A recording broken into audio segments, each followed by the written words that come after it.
You've been on the sea now for a few days. The events of Cobas, the fight at Newcraft, the Golden Run, the Judgment. They're all trailing behind you now, left on the other side of the horizon.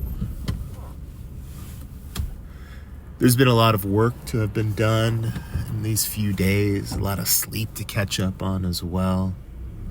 There were repairs that were halfway being done that you and Naughty have to work hard to complete. Repairs to the engine that you're still working on. Everyone's pitching in right now.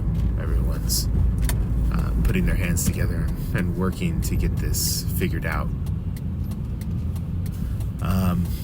After long days of catching up on work, you try to stay awake, you try to figure out, you go through all the items that you were able to get from your time at Newcraft with the bag from Oic,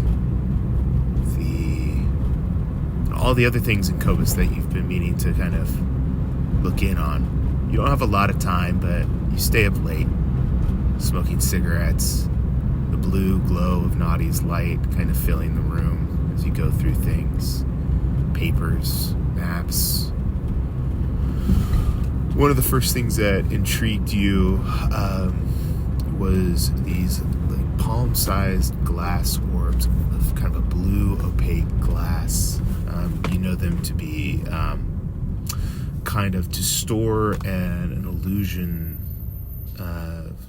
kind of memory. They're recordings.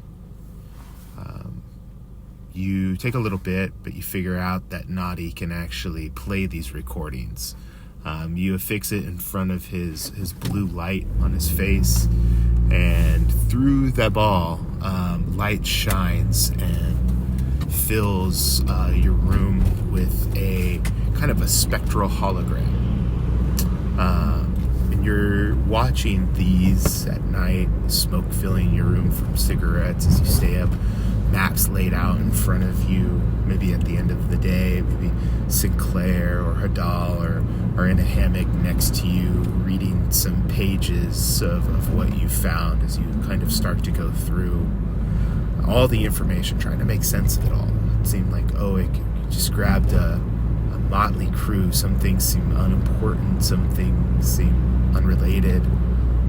You're just trying to dig through the information. There's a few things extra. There's that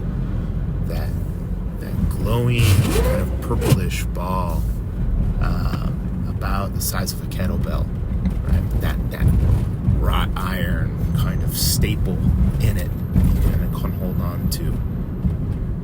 You keep that in the bag of holding because after laying it out for a little bit, you started to just feel weird with it around. An identify spell didn't say it was a magical item. You identified it, you found out that it's abysmal schist. An old stone, an old type of geography from the abyss is what you've learned from it. That whatever madness lies at the bottom of the abyss, it seeps into the stones, into the foundation of that plane. And this is one of those cornerstones of that plane, one of those deep layers of rock that can be found in a plane known as the abyss. This seems more like a component to a spell than it does a magic item. Like it just has an effect. Maybe not to be used, but just to be subjected to. You sleep better when it's in the bag of holding, so you keep it in there. As you're going through these maps and everything, you start up a crystal recording. When you may have kind of flipped through, but maybe it's time to kind of figure it out. A young man kind of appears through the hologram, Nadi's blue glow, as you smoke cigarettes with the rest of the team. It seems to be a kind of a halfling, maybe at the end of their youth, I would say, maybe probably 25 years old. They look to be well dressed. They look to be nervous. Quick insight on this. This looks like maybe a dissertation for grad student right here. Hello, my name is Archibald Leafson. I have been studying the history of magic here in Newcraft, and today for my dissertation I'd like to explain a theory that I have that, well, in short, I believe that after moments of great practical invention, we see throughout history moments of magical loss. That with every new creation and every new technology comes a losing of magical ability. Not much, but I think through my findings you can see that it could be a measurable amount. And he goes on to explain his theory that in the beginning, through stories and through legends of this world, there have been great powers that magicians had. In the early days, it seemed like magic could move and shape the world in big, powerful ways. And as people created more and more things, spears and swords and catapults and boats, and that there have been throughout history a lessening of magic. And his dissertation is an attempt to correlate the two and measure the effect over time. Granted, this is a dissertation, this is a hypothesis, this is something that that Oic grabbed thinking it was useful. It seemed to have been near other useful things. So you think it has related to something. But you don't understand what it means with, everything else that's going on. There's no Kai Faro mentioned. There's no old ones. There's no, genetic cloning or creation of cybernetic super beasts. You go through maps, you go through everything, you start laying it out with people. This kind of plays in the background. And you finally get to the bottom of the bag that Oic has left for you that first night. And at the end, what really intrigues you as you pull it out, thinking about your wild forged friend, you see a small wooden box with a brand on the front that is familiar. OWEC. Operate with extreme caution. And you pry the box open, this small crate. It's about the size of a toolbox that you would carry to a work site. And inside is a familiar looking limb similar to the one that your friend had.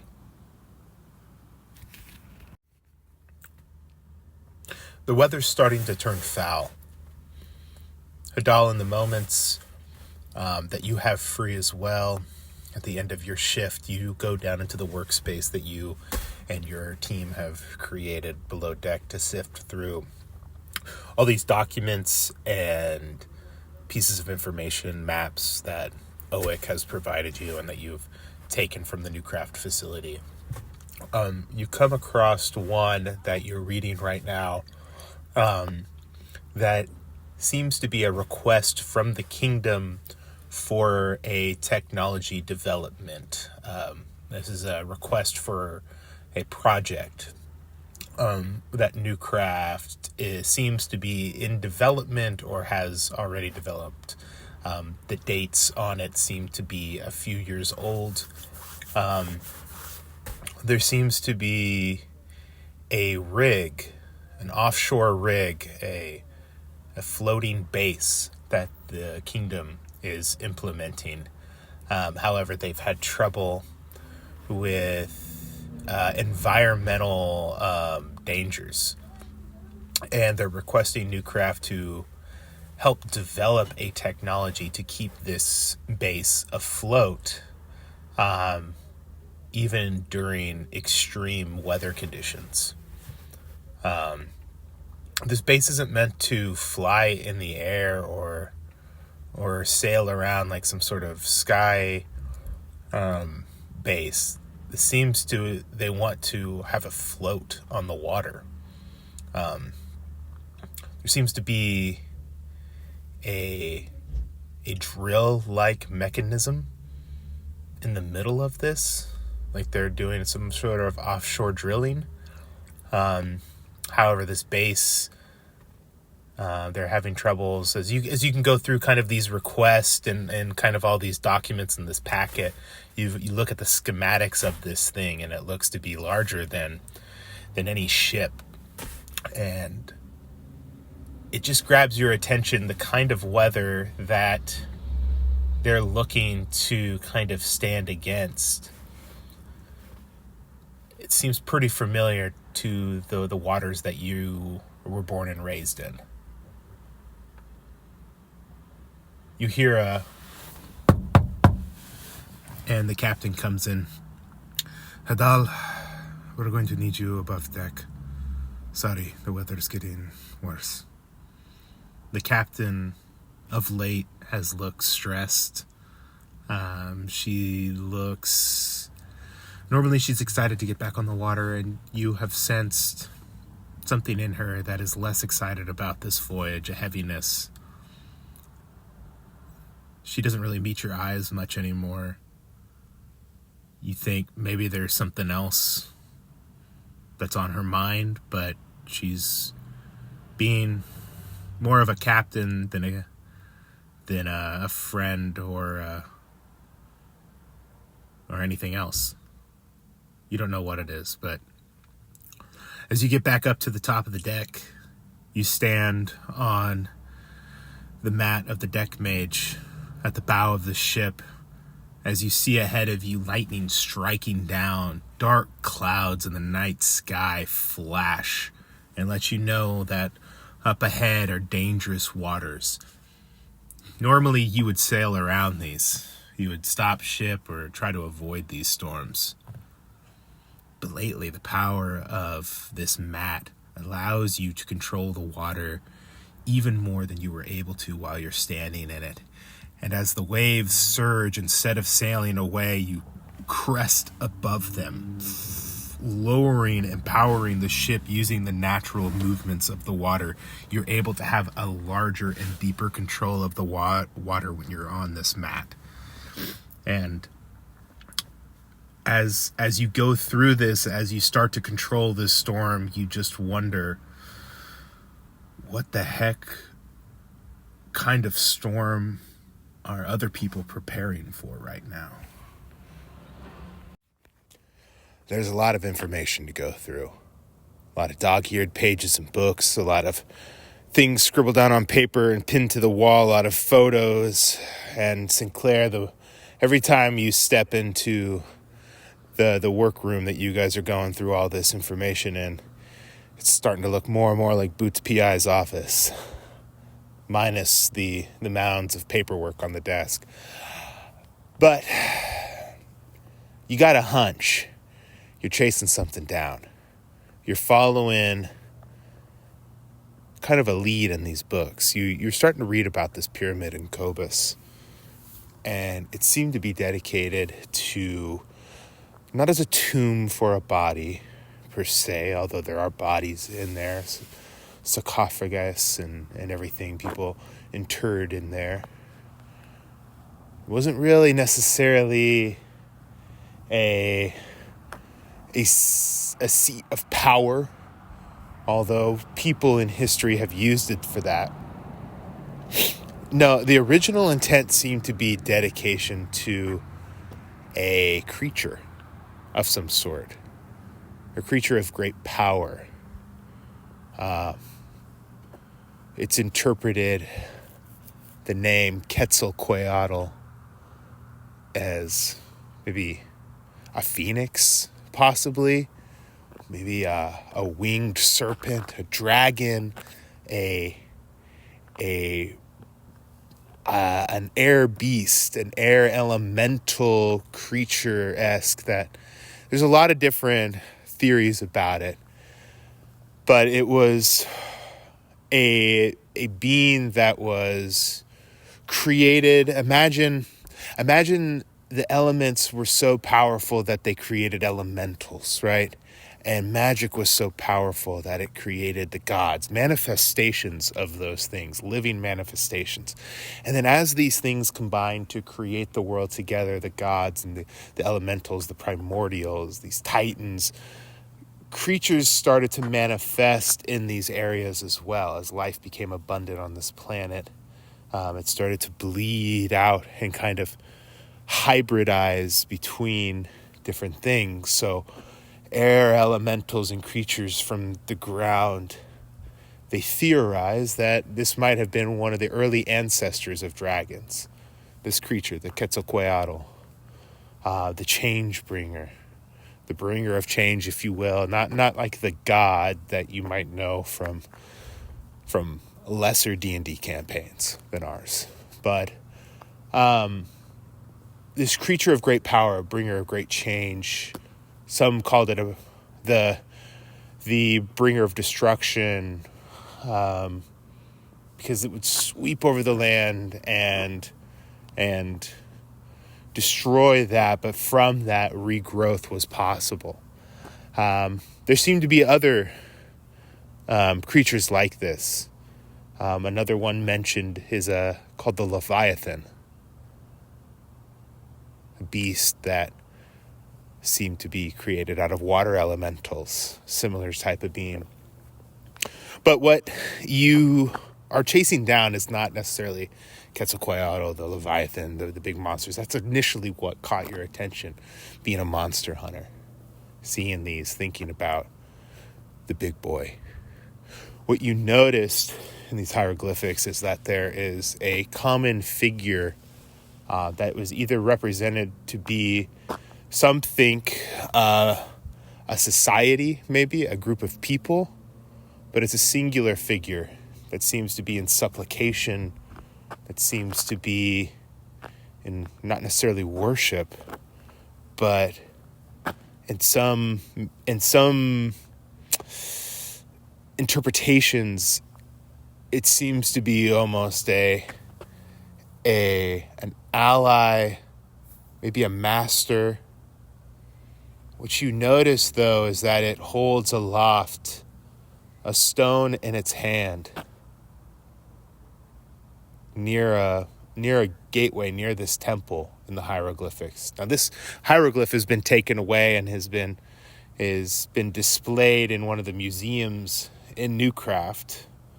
You didn't see it while you were there, but it's been removed from the original temple along with a few other hieroglyphs. Curious as to why these ones and not the more elaborate pieces of this creature that this temple seems to be dedicated to. But this figure, it's mentioned in books, seems to be able to bring forth these creatures, or seems to be connected with them in some way. Wherever they appear, this figure appears as well. You wonder if this is the Kai Pharaoh.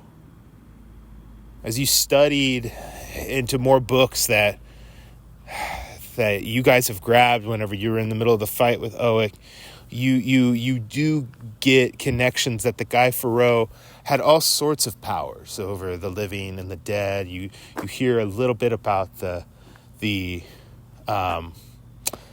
the ritual to bring him forth, although it's blood magic. This is early magical shit right here. This is old magic that eventually would lead into both necromancy and divine magic, right? This is like the source of both of them, like using the body to heal itself or heal the body or bring forth the body, right? Life and death magic. It's long since gone, but this ritual was a part of that. It involved sacrifices. It involved supplication to higher powers. And through that, this ritual, the Kai Pharaoh could be reincarnated into another body. Now, what's interesting about this process, there's a few things. One, you get hints of what the ritual consisted of. The Kai Pharaoh, a person to receive the Kai Pharaoh, had to not only end kind of control over their life, they had to end their line, right? Their lineage. These sacrifices often meant sacrificing your own children. It meant cutting off the rest of your line. In order to do that, therefore, a Kai Pharaoh would not be able to be passed down from family to family. No, the Kai Pharaoh would be passed around amongst the people, right? No one family could lay claim to this because you had to sacrifice that which was dearest to your blood, closest to your blood. The Kai Pharaoh was said to have all these powers, right, over life and death, all these great magics, was a bringer of destruction and creation, and had bound Al-Kahari together back when it was paradise. It brought paradise there in some histories, and that he would be the once and future Kai Pharaoh, God Emperor. Sources say that he was able to control the beasts of the land, both great and small. And that makes you wonder, what the heck was that figure doing in the hieroglyphs? Was he bringing them forth? Or was he controlling them? It's been on your mind as you're up there tying up rope, kind of finishing up your day, when Lono comes up on deck and, "Hey, Sinclair, we, going through the notes and everything. Co and I have been doing a little bit of research. Seems as though we found a bit of a lead on what was being said between the Commonwealth and Newcraft, and what I think you're going to want to hear is they mention Green Gates." Silence fills the room as you guys finish listening to the recording for the first time. "Let's get it straight one more time," Lona whispers from the back of the room, and the blue light of zenith glows once more, and there in front of you, addressing someone in an illusory message, stands tall, broad-shouldered, dark hair, arms behind her back, Akin Alpha, General of the Commonwealth Army. "Director Mendel, I hope this message finds you well.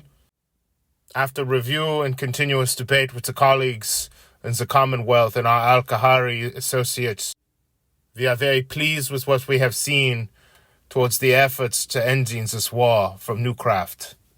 However, any association with the tragedies of Rockcrest and Greengates could not be associated with the Commonwealth. For obvious reasons, they do not align with the image that we are trying to cultivate in the Commonwealth. I saw the aftermath of those tragedies, and while it brings me joy that there is still fruit from the harvesting, and that the fire has not consumed everything, I think it best if the Commonwealth was not publicly associated with such an ill-fated project from the kingdom's horrendous start of this war. However, I was speaking with an associate of yours, Professor Abernathy. He mentioned theories that he had that were in project now. Our intelligence tells us that Newcraft is working with the Kingdom on a project called Titan Leash, which we have interest in. We know that the resources of the Kingdom are becoming limited, and those in his inner circle are not willing to fund the King's fantasies and darker interest. So I propose a transfer of management of Project Titan Leash to the interests of the Commonwealth and our Alkahari associates. We can provide you resources from the Commonwealth to fund future projects, greater access to the 10,000 islands, and additional protection from the armies of the Commonwealth and the Pirate Navy. All we ask in this transfer of power is that Newcraft stays out of the way and allows the Commonwealth Army and the Pirate Navy to ensure a swift, successful transfer. We wish to discuss this matter in more depth. I will be at the Golden Run. If at all possible, I wish to speak to Professor Abernathy, and you yourself, Director, if you are available, about the future of this war. I look forward to speaking with you soon. The message ends and you look around the room at one another, feeling the wind pull the rising sun closer to Mulajara, wondering what is to come next.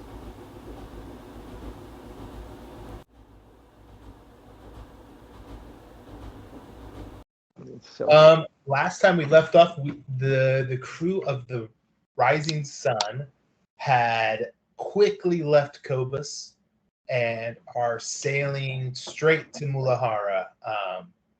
They're hoping to kind of blow off some heat that's on their trail, meet a few connections from their past, maybe see their friend Miwo, and a lot of other plans that are happening in the chat, at least. A lot of ideas being thrown around. All along the way, they've encountered a few circumstances on the water, nothing that they couldn't handle so far. Nothing too crazy.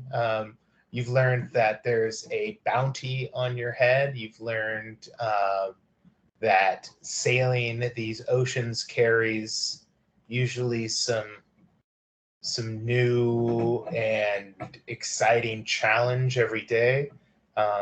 Now we catch you guys sailing through some islands. There's always the ever-present danger of rocks around you, corals underneath you, because the way to Mulajara is not meant as a freeway that a large armada could sail into.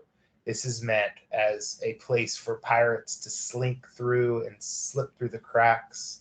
And so getting to Mulajara can be a bit challenging, but nothing a sailor worth their salt can't handle. We find you guys now on a clear morning, the day after you loaded up and are back on the ship after your run-in with a few dwarven bounty hunters. Gulls cry and fly around you. In the early morning, fish are jumping and coming up to the surface, eating bugs and gulping air. Occasionally, you see something dark and larger swirl, but these islands are full of secrets, and below them, there can only be more secrets. Yeah, you guys pass through tropical-looking islands. On some, there's beaches. On some, there's kind of rocky, coral-like cliffs. You guys occasionally feel the scrape of the boat grinding against something below you, waking you all up. And Marana comes up, and you catch her kind of accosting somebody who was piloting the vessel, the Rising Sun, who ground into some coral. So she's showing them kind of how to go about it, how to read the water. What do you guys do? What's a morning on the ship look like for you guys?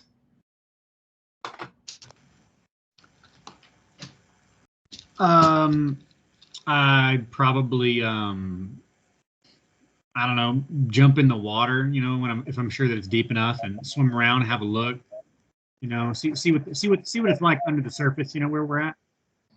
Okay. Yeah. There's a lot of areas that are tight.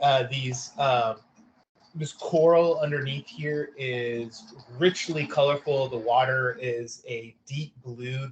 The deeper you go in there, kind of tealish towards the top. You see schools of orange and yellow fish darting in between kind of what look like pillars of coral that come up, and in between them, in between these like fingers reaching up for your ship, there's a deep trench that runs underneath that looks like somebody has dredged through or cleared out this path. It goes maybe 200 feet down below before it meets kind of a sandier bottom that kind of has some coral starting to grow back over in it in spaces. There's little nooks and crannies all over these caverns. Go ahead and do a perception check down here. You want to make a perception check? Is that what you said? Yeah.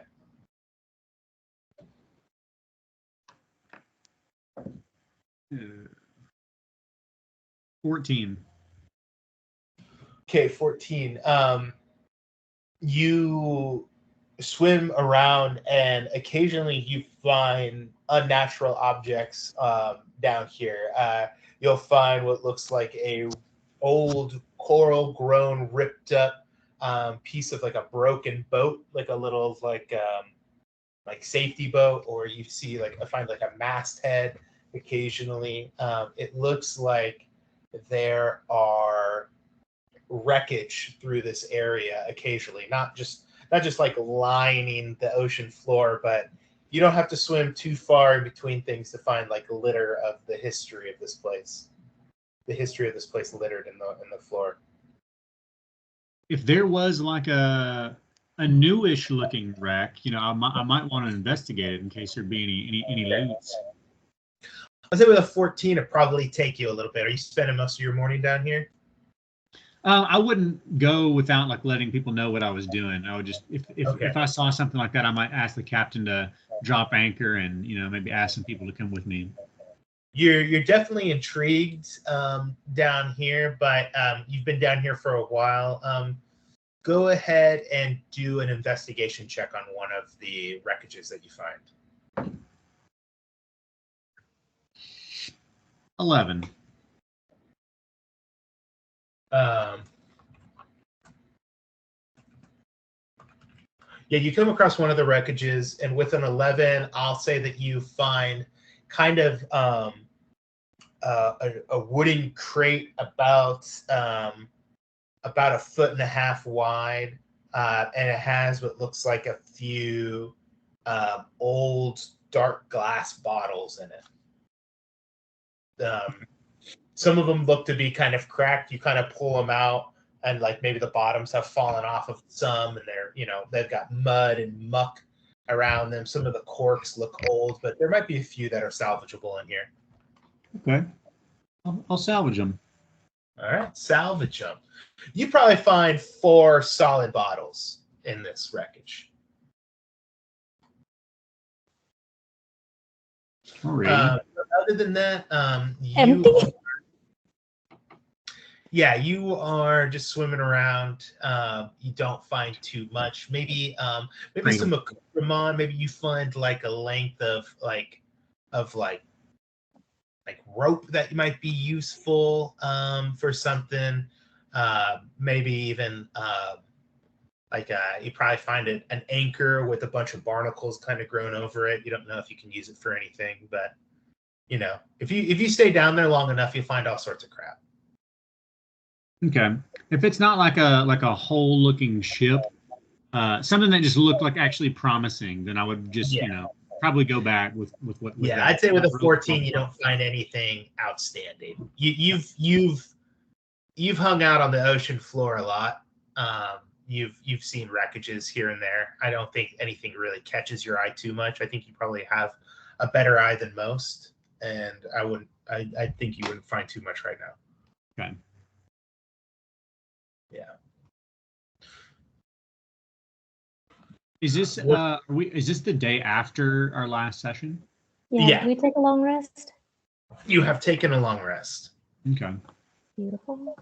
This is If the I could morning. do one more thing this morning, I want to talk to Jimmy Allright, Okay. and I want to tell him. Over there, just like he's got his peg leg and his peg arm out, and somebody's just kind of wrapping rope around both of them in kind of a big loop, and he's over there just, hey, another day on the sea, a beautiful day. Ah, Hadal, how are you, my boy? I'm good, Jimmy. It's it's good to see you. It seems like it's always fine to catch you in good spirits. It certainly always raises mine. It's another beautiful day on the ocean, free as we can be. What's there to be upset about? Yeah, no, nothing that I can think of. But listen, I was thinking. Oh, there you go. Okay, go. I was thinking that obviously I can tell that you get around all right, and you do quite well with your peg leg and your peg arm. But I happen to have learned a spot of magic that I thought might be useful if you would be interested. Actually, I've learned the ability. I could actually, use some powers akin to that of the starfish, and I could help you regrow your arm and leg if that would be something you're interested in. It be just arm and leg you can regrow. Is he missing I think. What else is he missing? He's all right. other items? I think. I think any missing limbs. I think a testicle is a limb. Oh, okay. Depends. Oh. Well, I never thought about it before. I never knew many deck mages, wizard folk like yourself. We didn't. It is a bit of rare magic, so I wouldn't be surprised if you hadn't heard of it. To be fully functional. Yes, as far as I know, it would be fully functional. It's I think it can regrow any lost limbs and cure any diseases or poisons. So maybe if there's other things that have been cut off that aren't necessarily limbs, I think maybe they could be included as well. Appendages. Well, certainly what to try. Diseases would be good too. Yeah, no, okay, yeah, sure. I suppose we could give it a go. What would an arcane situation like this cost a boy? Ooh, yeah. So yeah, there is the matter of one of the spell components is actually a pearl that costs 400 gold pieces. Ah, always something with you wizard folk. Always a weird pearl or 500 gold pieces or something like that. That's all right. I understand. You worked hard to get your magic. Well, I think you were born with yours, right? Yeah, well, something that, yeah, I mean, yes, and I've learned a few tricks here and there. But listen, it's not a matter of the fee. It's just that's just a component that's used up in the magic. Component. I understand. You have a lot of fancy economical words that you all use. I understand. I'm not a learned man myself, but I'll think about it. You run a pretty high price, but to have my leg and my arm back, would it be 400 for the whole package? Yes. Well, I mean, actually, as a matter of fact, it would be 475, including the ornamental seashells. The price goes up, lads. Listen, Jimmy, this is I mean, it's no pressure. I mean, if there's something you would like, I would do this for you. And I'm not charging anything myself. It's just, it's an offer. And if you're interested, you just let me know, all right? All right, Hadal. I'll let you know. I trust you. I know you wouldn't steer your old crew wrong. I've seen you out there. But as of now, I use my money a lot and on a lot of toward things, if you know what I mean. So yeah, if I come to you, I'd be ready to pay for the entire package. Yes, I understand, and yes, it's all included. It's all included in just that price. All included, he says. All right. I hope you don't mind getting your hands dirty on this one, because I got a lot of things going on that And if it can cure a bunch of things at one time or bring back a few things, well, Listen, actually, you really don't. incredible. It's really not. It's not necessary to actually get get into it. details at all. No, I think I understand. I've seen healers, they have to lay their hands on them. So I trust you. You're going to find something real strange with old Jim Allright, my boy. I don't think I have to. No, actually, no. I do have to touch you, but I don't think I have to touch you. That's what I figured. It wouldn't be the first time. But I think I maybe can just do like your head. At all. You know what? Well- Just think about it. Let me know. I've actually got some things to check on, so I'll catch you later. Okay. All right. Well, hey, if you want to hang out later in Mulajara, I think the boys and I are planning to go on going clubbing. Yeah, that sounds excellent. I mean, would you mind if we invited some of the rest of the crew? Absolutely. We'll find a good place. We'll see you then. And boy, maybe I'll try to round up some of that money before we go to see old Jim Allright back in it, back on top of the world again. When I was a younger man, I used to have to beat the women off with a stick. Now, well, I've got a few more sticks, but a lot less women. But hey, you could change that at all. I was wondering, Jimmy, did you adopt your nickname Jimmy Allright after whatever happened to your limbs, or was that already your nickname? Radical coincidence, my boy. Radical coincidence. Huh. It was fate. Fate, yes, cruel mistress it is. I've done all right for myself. Don't you worry about old Jimbo Allright, all right? I won't worry. All right, I'll catch you later, Jimmy. All right. All right, I'll go about my business. Hadal couldn't be keeping an eye out for pearls while he was doing all these dives. Next time. No, he was looking Next for time. he was looking for wine. Oh yeah, well yeah. Oh, Can I find out what was in these bottles? He can have a romantic dinner with the captain. With Exactly. his salvaged It's like a wine. vintage. 3 bottles the most of sunken ship. vintage wine. Romantic. 3 bottles of vintage wine. 3 bottles of vintage wine. One looks like a potion. Oh. Is it a Okay. love potion? No, mama.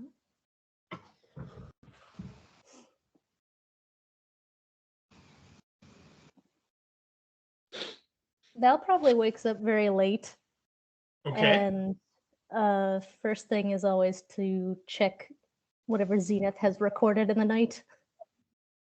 Security cam? Yeah. Well, just like taking measurements, cartography stuff. Zenith kind of like scanning around the boat, or how does Zenith?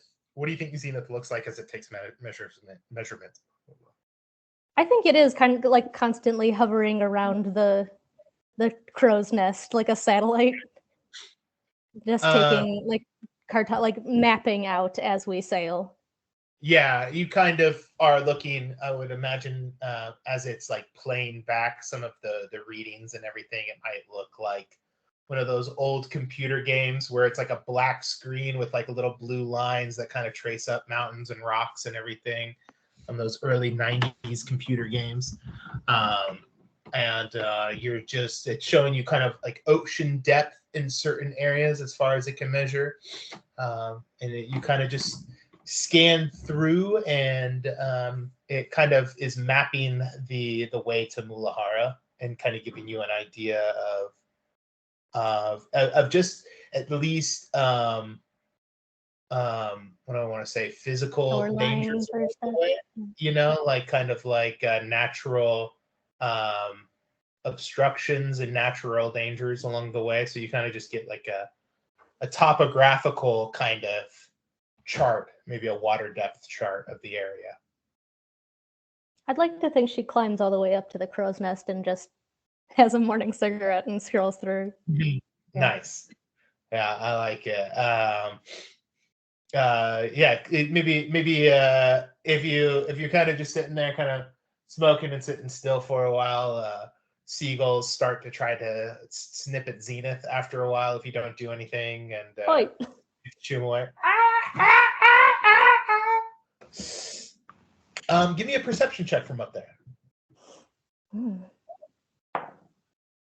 Oh dear. That's a 2. Beautiful day. One of the most beautiful days out in the 10,000 islands you've ever had. Good to be on the Birds, water. yeah, you think some fish are in the water, and the boat kind of rocks lazily beneath you. You see Hadal come back up down there talking to Jimmy Allright. Yeah. What else do you do after you finish your cigarette? Grab Zenith, pocket it, deactivate it, whatever. Well, no, I guess it would be constantly on, like this whole Yeah. time that they're sailing. So it just like Yeah. hovers near like a parrot. Yeah, occasionally kind of flies down a little closer to you. Noddy's up on deck, has a little bit of bird poop on his shoulder. Oh, let me And get that. No, that's not right. You know, is Can't just be over dignified. there, like bracing up boards and places that need repaired and everything.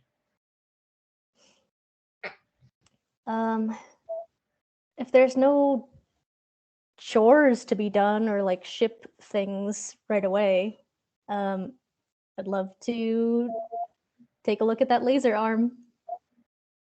All right, Yeah. yeah. You go back Yeah. downstairs. A bunch. You bring it up so you can kind of have a little bit more natural light on it, and you have it kind of maybe spread out on a cloth on the deck. A few things kind of roll around, so you have to set a few boards around it, make yourself a little workspace up on the back of the boat. You hear the captain back there, kind of.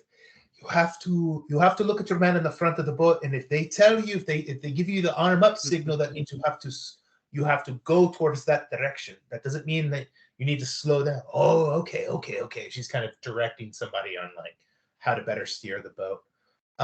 Go ahead and do an investigation check for me. All right.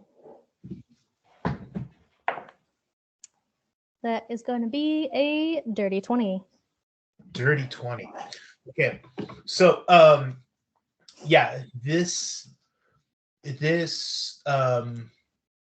laser isn't necessarily meant for an arm, but after seeing how it was attached to Owick and how he kind of had like an elbow brace that came down and attached over something, maybe like a stump or something, you think that you could probably fashion either replacing one of Nadi's hands completely or creating some sort of attachment that could swing down from his shoulder possibly. With something like this, it might take a little bit of welding and everything in the bottom of the boat where your welding supplies are. But just kind of piecing this through together, I think with your mind and your knowledge of how Naughty works and having taken him apart and everything, it's really up to you how you want to attach this onto him. I think you have found a way to do kind of whatever you want to. I don't know if you want it to be kind of like a shoulder cannon or something that comes down over his elbow and flips into his hand, or That absolutely. Okay. Yeah, I'd love if it could like attach onto his arm, like without him losing his hand. Yeah, like his and hand then would have it be busy, or it would come off of his forearm, possibly even. Yeah, like a retractable situation. Yeah. Cool. Yeah, I would say that you probably have figured it out. It will probably, the welding and everything, it would probably take you probably 3 days to work on, and Naughty would definitely have to be out of service for one of those days as you attached it onto him. Well, good thing it's 3 days to Mulajara. Yeah. So yeah, it's up to you because you'd have to connect Naughty's power source to this. So in order to do that, you got to shut him down, and he'd be out of commission for the day.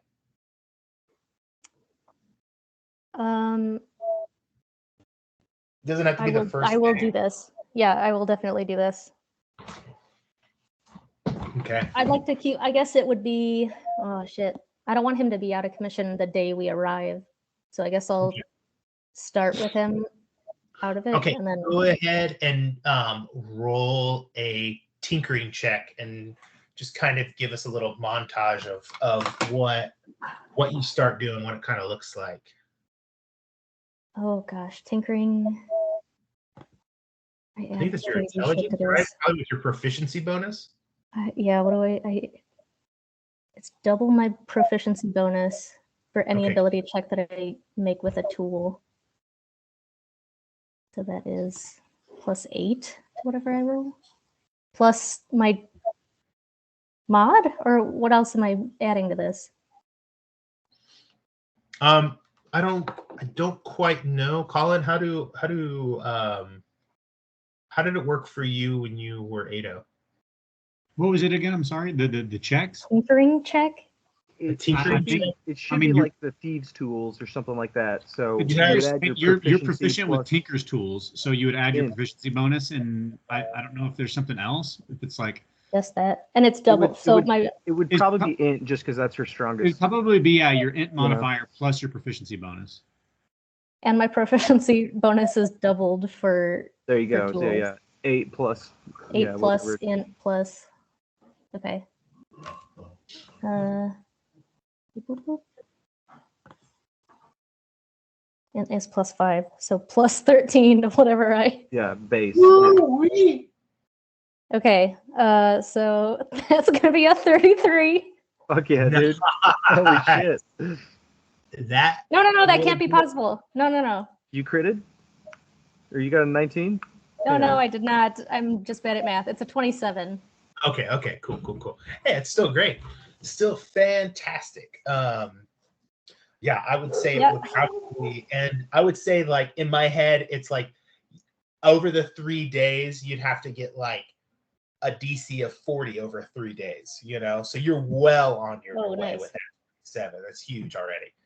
Because that nat 20, you scoped it out, you've seen how it works, you're doing it onto Naughty, so this isn't something that you don't have at least a intermediate understanding of something. You have a pretty advanced understanding of Naughty. You have an expert understanding of him.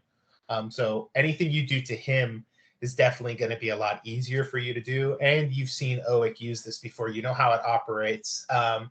You might have to use like a power core, maybe like one of those. Might have to swap out Naughty's power core for something a little stronger, like one of the things you guys found in the judgment or something, or a little piece of it or something. But that shouldn't be a problem. If anything, you'll give Naughty an extra boost to something. So I'll say that you start to work on the apparatus, and I'll say that the laser arm is now, or the laser is now attached to the housing that will eventually go on to Naughty. You're down there, you're welding. There's probably like a little light in there. There's a lot of smoke billowing out from your welder's mask. You get done welding something, you lift it up, and a cigarette just wipe the smoke, whiff the smoke out of your face. I feel like though, if she's working on Naughty, like if the crew has seen her working on the engine, it's maybe a bit violent, but like working on Naughty is like a surgeon. Yeah. Like really detailed. Yeah. Like her grading tools and shit. Like banging on things with a wrench, and people just kind of walk by, and they're like, I can take it. Yeah. But yeah, with Naughty, you're down there, and your hands are still as can be. You have like a white mat out where you have like almost like a clockmaker has all their pieces laid out perfectly. You have everything kind of set up, ready to go. You kind of have like your little workbench is all set up and kind of perfectly set and everything.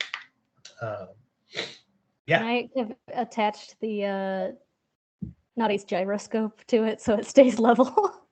Yeah. So if Naughty or Zenith?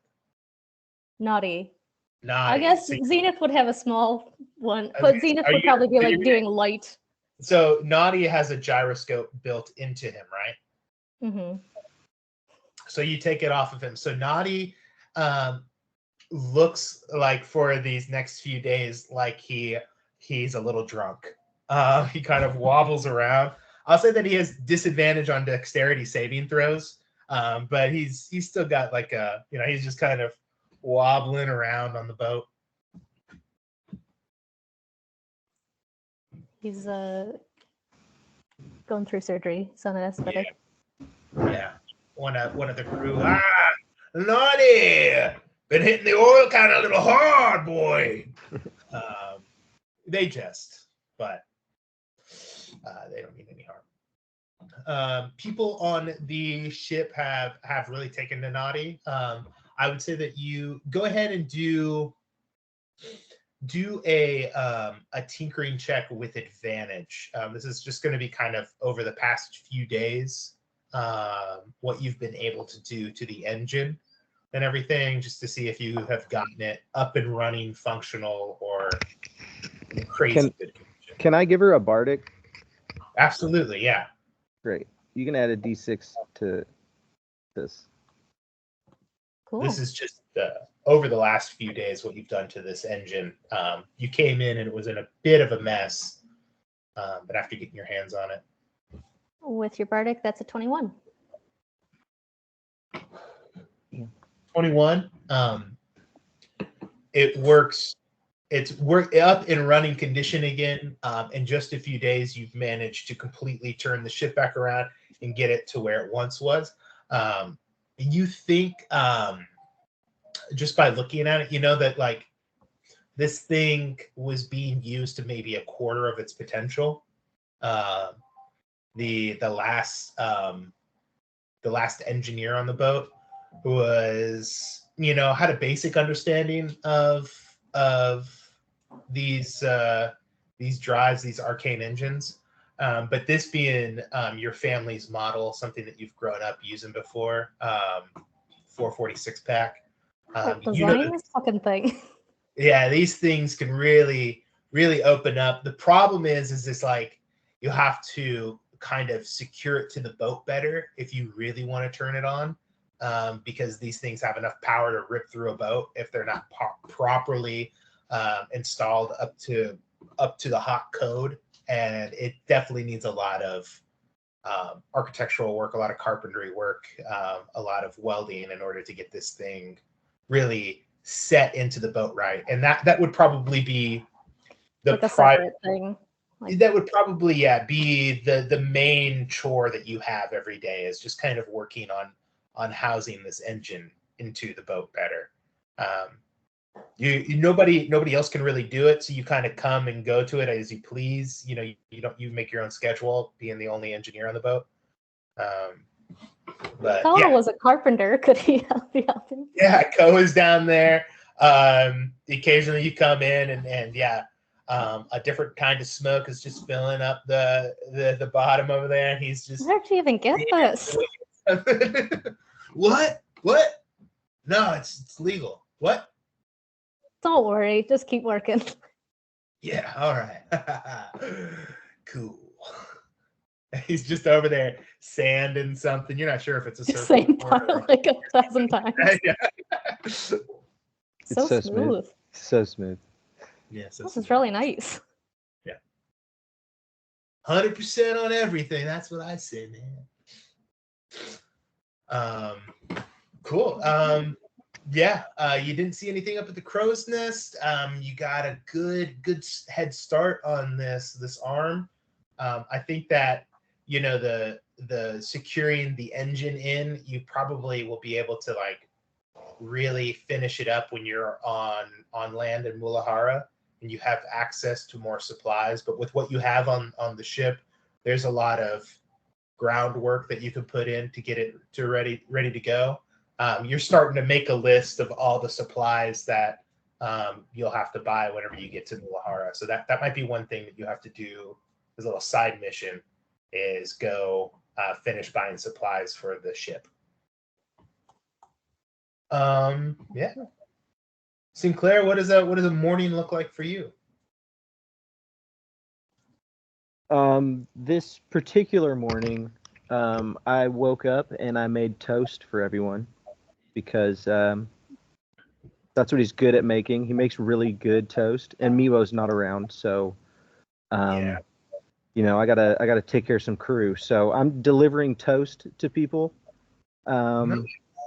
Yeah, and I'd like to spend most of my time helping to repair the fucked up carpentry issues on the back of the boat. I think it was. Okay. That got super busted up. And yeah, I guess if that's what Co is doing, then I'll be down there. On the inside, maybe you're on the outside. There you go. There you go. Yeah. Yeah, go ahead and just give me a charisma check. This is you just getting to know the crew, passing out toast, everything. Okay. There we go. That's Big 10. Big 10. Toast again. Hey, people are happy to see you. But there's a little bit of butter on it this time. Oh, nope. That's just wet. It's just wet. Nope. We don't have butter, and there's like salt spray. I'm delivering it to you, mate. No, hey, Sinclair, we appreciate it, man. You're doing the multiple lords' work, the gods' work out here. Yeah, right. Yeah, No, hot before the toast. You wouldn't happen to have a cup of coffee, pot of coffee on?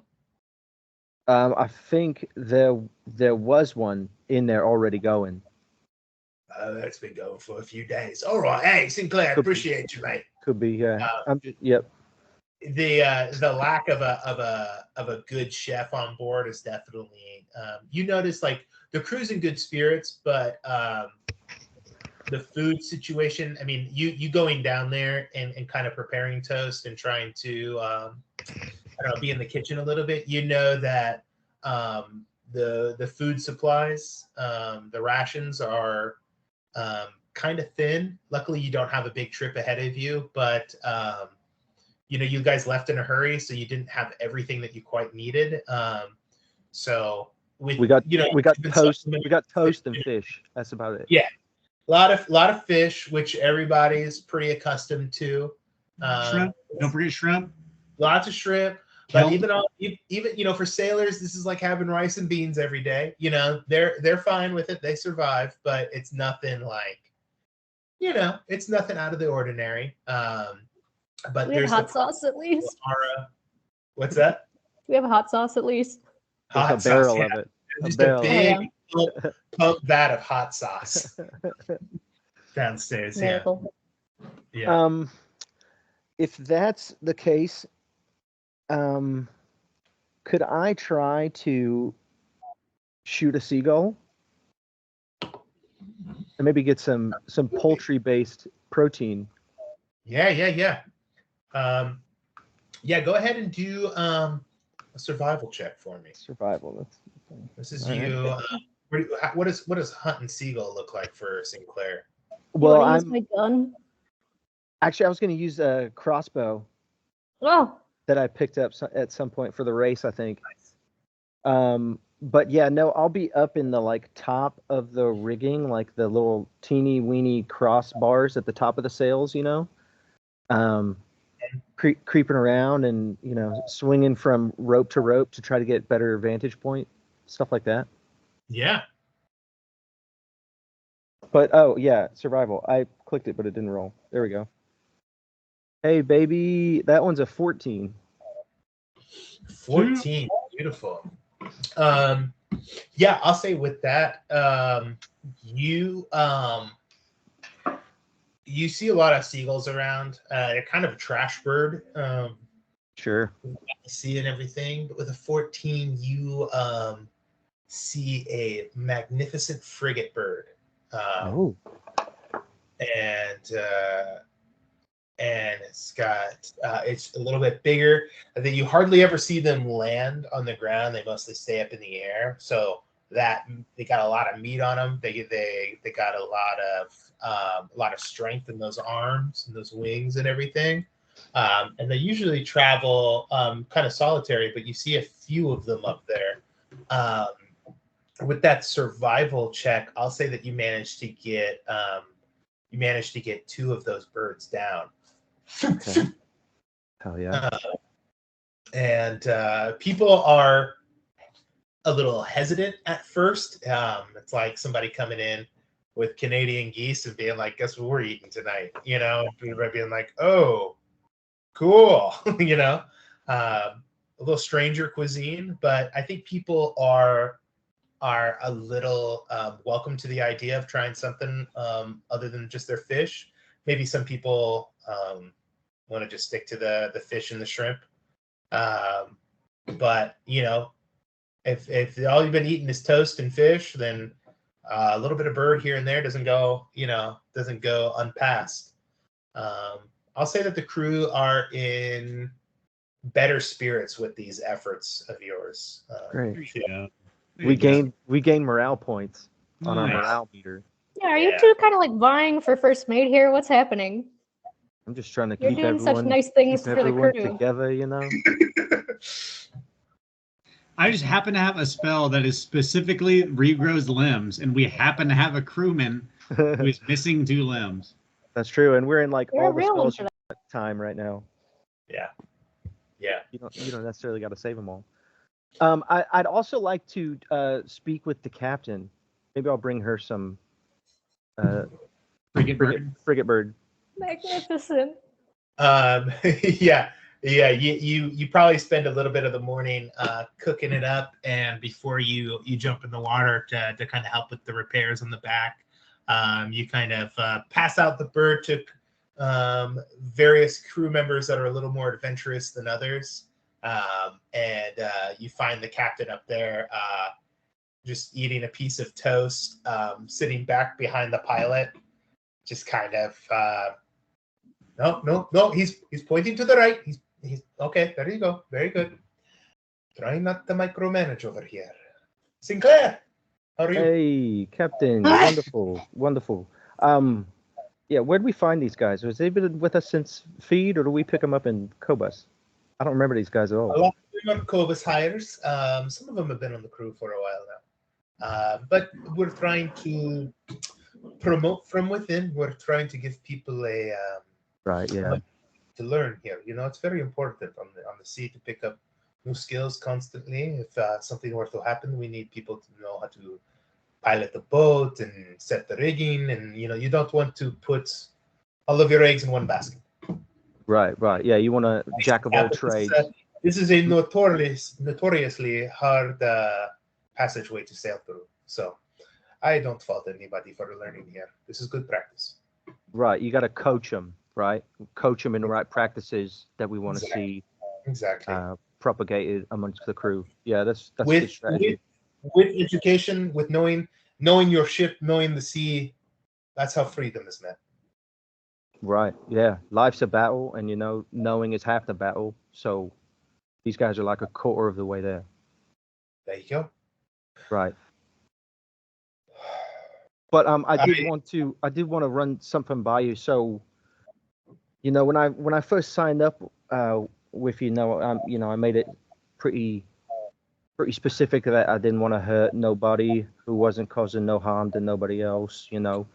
Yeah, you're one of those believing folk. You have that high moral code. I appreciate that.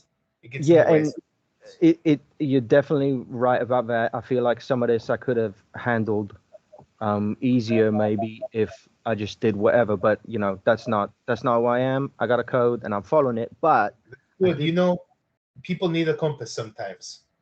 And yes, there's nothing wrong with that. The line of work that we do often pulls you in other directions other than true north. So well, yes, and I appreciate that we ain't been involved in nothing too hard for me to balance out with, you know, my code and all that. But I did want to mention, like, okay, when we was up trying to get Owick out of Newcraft, like Vitus and his goons, I mean, they basically said anybody helping Owick needs to die. Nobody needs to know about this shit. So now we got this bounty. As far as I'm concerned, like, they've declared war on us. on the crew. Essentially, you've seen the wanted posters. I mean, it's kind of cool and all, but we ran into trouble, at the bar last week. So yeah, there's a few people on ship with wanted posters. It's nothing we're not accustomed to, and a lot of people are on the shit list for the kingdom or the Commonwealth or whatever faction. There seems to be 100 of them in this world. But yeah, usually you don't take to the sea because everything's hunky dory on land for you. sure, yeah. Well, all that to say, my life is being threatened by just the kingdom wanting us. So if you decide that it would be advantageous or necessary for us to go after a kingdom ship or even a new craft ship, I would be very keen on following up on that with you. And in the past, I made it clear I would be a part of that only in like a support role for as far as the men and health and stuff like that. But now I'm a frontliner for that shit. If you want to go down that path, I'm just letting you know that that's where my heart is at now. So yeah. The sea tends to pull us in all sorts of strange directions. We can't often decide where the tides will take us out here in the islands. The tide goes in and out. It meanders through strange waters and brings us always to a destination that we weren't planning on going to. I sail for freedom. I don't want to be bound by anybody's word or anybody's declaration or anybody's imaginary line that they drew on some map. I sail with the Pirate King because it allows me more freedom of what I enjoy doing. But with that freedom, you often find yourself at the edge of the map where there is no trail, nothing telling you where to go. So while I appreciate you letting me know what you are ready and willing to do for myself, the ship, and the crew, and I think that it is a more enlightened view that you are taking, I don't want to steer you away from true north. So think about that. Right.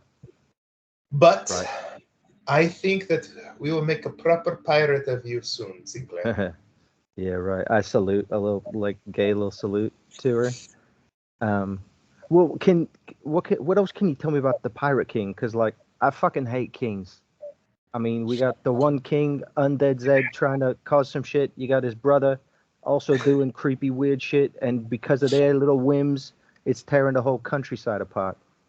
It's more of a tongue-in-cheek declaration, but there have been a few pirate kings in the past. It's more is just the captain of the whole crew, if you will. The Pirate King is the tiebreaker for a lot of internal struggles that we tend to have. We have a lot of large personalities. Out here on the ocean, when you can't see, anything on the horizon, your personality tends to take up that entire space sometimes, especially for captains. So you'll find that most captains have a pretty large chip on their shoulder and a pretty high opinion of themselves. You'll meet all sorts of kings and queens and lords and capitanes and everything out here. The Pirate King that I know,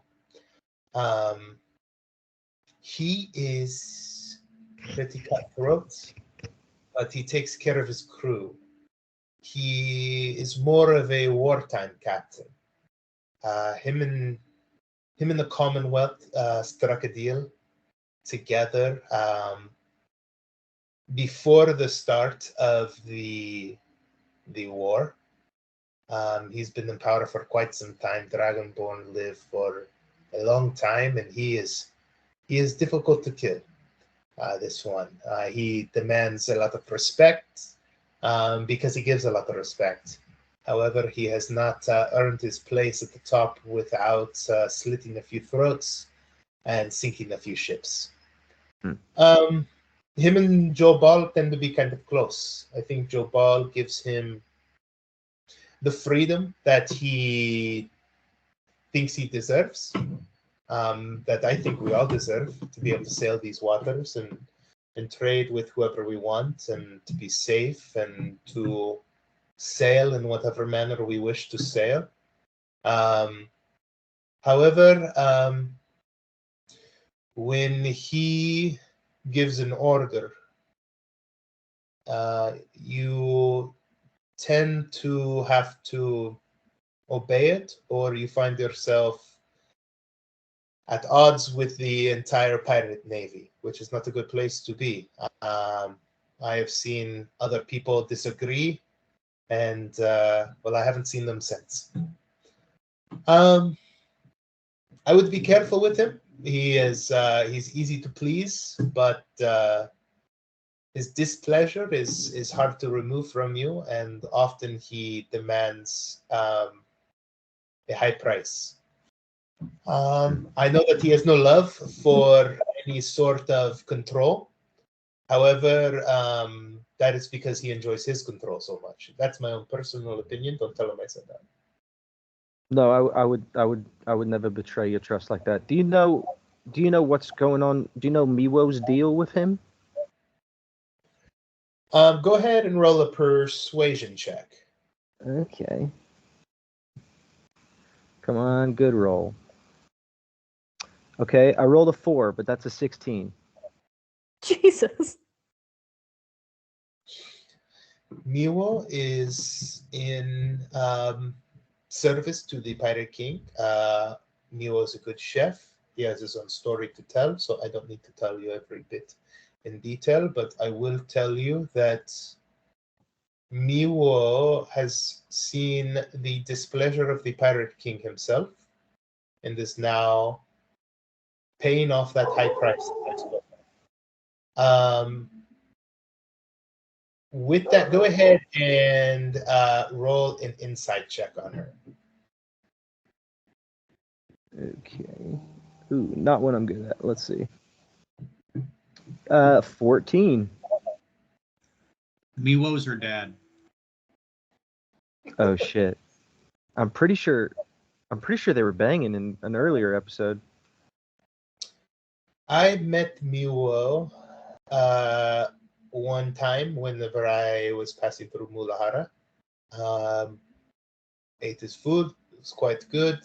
Saw that he had a little bit of free time from the Pirate King that he had earned, and decided to put him on the crew. As far as I understand, he's still working off his debt, and I don't know when that will fully be paid. She seems to be holding back something. Sure. Okay, well, Captain,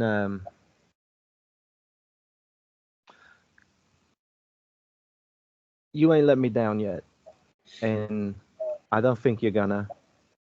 So, as far as I'm concerned, fuck all these kings, all 3 of them.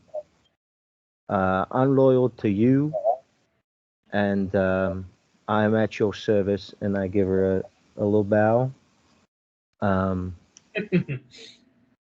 did you try the frigatebird I got? It has been some time since I've had the frigatebird. I've eaten, I think it's only once or twice, I think, but I am curious to see how you fare at this. As I said, it's always good to have backup people learning other skills on the ship. So I am a big fan of the toast. So I will. Right. Yeah. Toast is a lot easier. Your frigatebird. It sounds delightful. Okay. All right. Hey. Also, one last. I'll let you go train these guys. Hey. So I heard a rumor. I heard that you had a crush on Hadal. Never bow to me again. Never involve yourself in my personal affairs while we're on the ship. Right. When I'm out here. I am as ice cold as the water. I see. 2, you have chores, tasks to do. Actually, I said 2 already. That's 3. You're right. You're right. I will try your frigate in a little bit. I have a lot of work to go do. Bye. Bye. I run off. I assume if this ship is like other ships, that she's actually eating like really fucking well. She's got like suckling pig and like fresh fruits and shit. Like has her own sort of Hidden like in her. her own larder. Her own pig on a spit. Yeah. That's like. And we're all eating like hardtack and smoked fish, and she's got like a solid spread. Even on a pirate ship, would it have been like that? Oh, I have no idea. Oh man. Probably not, given the circumstance that we had to like leave in a big hurry. Depends on the pirate ship, maybe. He only has one little pig. A small Just a piglet, yeah. It's just an alchemy jug, and she's just putting mayonnaise. Lots of mayo. That'll make good toast. I've got a question that you don't have to answer if you'd rather us figure it out like in character or whatever, but like why does the Pirate King work for the Commonwealth at all? Like if they're the Navy, like it's not like he's under the power of Jabal or the Commonwealth, right? No, but whoever controls the shores controls the places that you can land in. And they have an understanding that if the Commonwealth keeps the land armies away from the shoreline, that's shoreline that the pirates can use.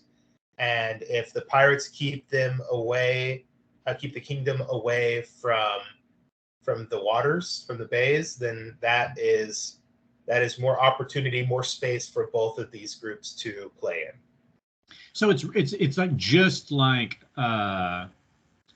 it's just like a symbiotic thing. It's not like the Pirate King works for hire. No. It is a symbiotic. It is the Pirate King is not one of the Lord of Five Rings of Theed, but if they were based out of Theed, he would have that kind of power. Gotcha. He's like the sixth unofficial lord. Yeah, he is controls the islands. Gotcha. As much as anybody can control the islands, he mostly controls the bay and the waters in between Theed and the islands, looking to expand that sphere of influence. The islands are wild enough of themselves. Civilized and regimented people have difficulty. Kingdom folk essentially would have difficulty controlling these lands, but you need somebody a little wild and crazy, just like the islands, in order to live there and make base there. Gotcha. Okay. Yeah.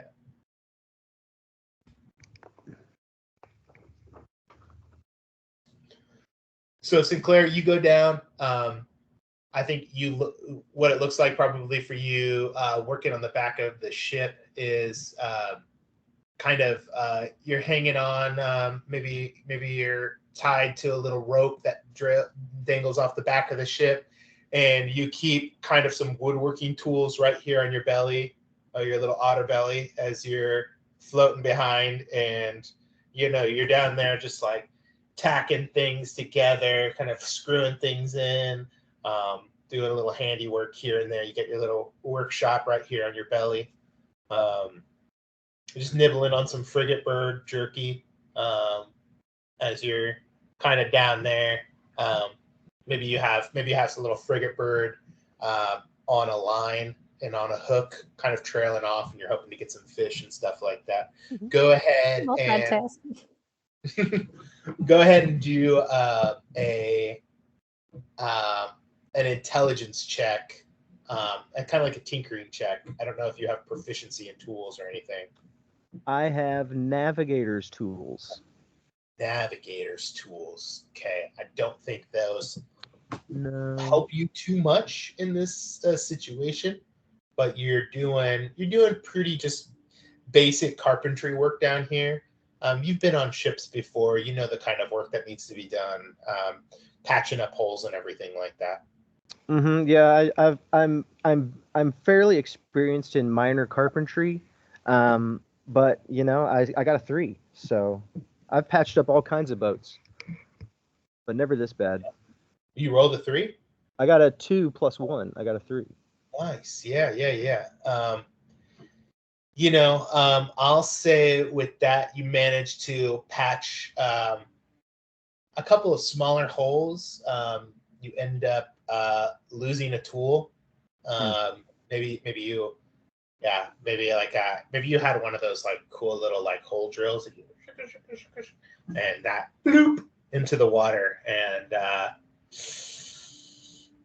that's you're just gonna have to add that to the list of things to get. Yeah, I gotta tell Val about that one. Yeah. So, but you managed to get some fish. With go ahead and do a survival check. Actually, I'll tell you what kind of fish you got. Yeah, what kind of fish do I get? Digi dice rolled a 1, got a 6. Magnificent frigate fish. Yeah, you get a lot of empty hooks. Maybe like a little minnow that you could probably use for bait or something like that. Oh yeah. But yeah, you've got a small fish. I'll say it's about that big, and it's probably you can either eat it yourself as a little snack, or you could use it possibly to catch something bigger later. I'll put that in the old pocket. Put that in the old pocket. Yeah, pocket fish. Pocket fish. Ooh. Who knows? Who knows? Going in the notes. Next to the See when I pocket, look at pocket those. shrimp. Yeah, there's some pocket toast and shrimp in there. Just loose shrimp in case we run into any more Shrimp. dolphins. There's a whole little tuna fish sandwich in there. Okay. With that, could you do a perception check for me as well? Yeah. There. Yeah, there we go. That's a 22. A 22. When you kind of dive under to see if you can find your drill, once you notice it's not there on your stomach. You thought you heard a plop, and then you look back, trying to look for it.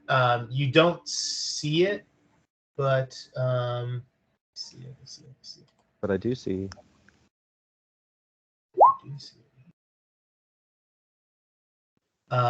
With the 22, you do see in a deeper part of the trench what looks like you've seen the shape before.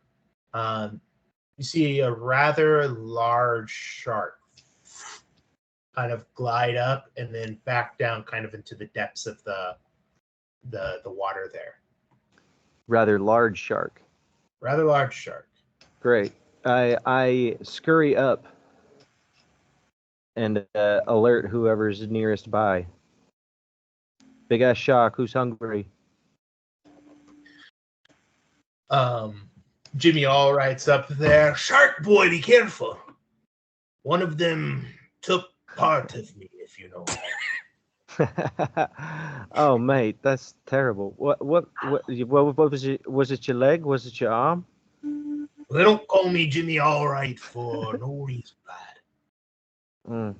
That's Jimmy all wrong, if you ask me. But hey, what you want to? Should we tackle this guy or leave him be? He's definitely tailing us. Alerting the crew. Hey, nobody falling? Yeah. Got sharks in the water. There's a big bell you can ring that with like a "Don't fall in" sign. That's like if you're particularly people glad look right around now. and everybody gives the scuba shark signal. Yeah. Hey, shark. Seatbelts on. Seatbelts on. All right. Or the hold fast. Yeah. Do you stay in the water? What do you do, Sinclair? I'm getting out of the water for sure. Oh. I'm not Kevin Costner from Waterworld. Hadal is. So I don't need to be shark bait. Okay. I'm just putting people on the boat because the boat should have more people on it. I need a lot more pirate tokens. I have a lot of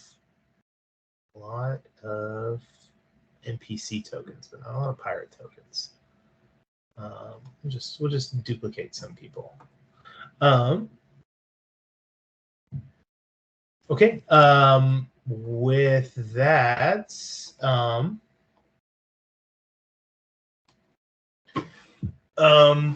yeah, you get out of the water and people are kind of looking around.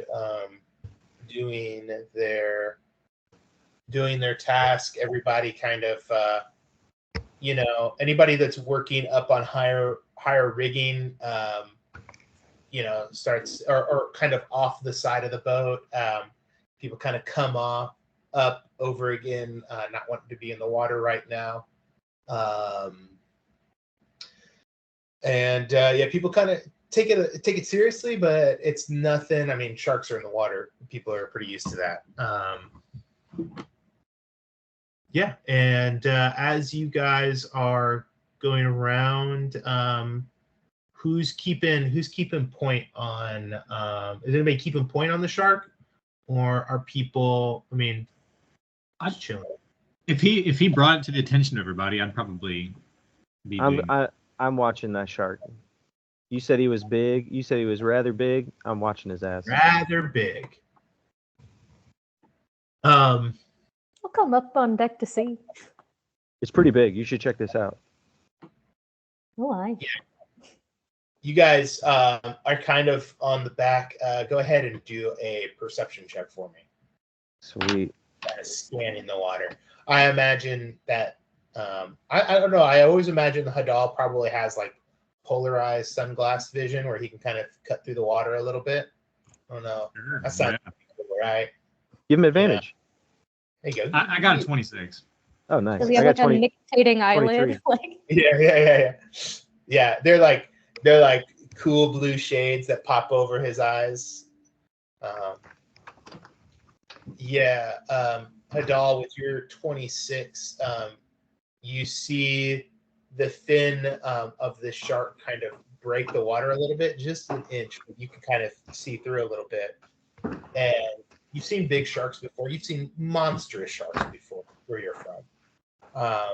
This is pretty large, but it's not enormous by any means. What does catch your attention is something you haven't seen in a little bit. Yeah. You see smaller fins behind the shark. Little greenish, tealish, not shark fins. And it takes you a moment, and I think a lick of fear comes up into you. And you know that fins behind a shark mean that there's more creatures out there, more sharks. These aren't normal sharks. This is Sahuagin. And as the shark breaks water, immediately seeing those small fins, I'd yell it out. I'd yell it out to the crew, like, Sahuagin! Take your positions!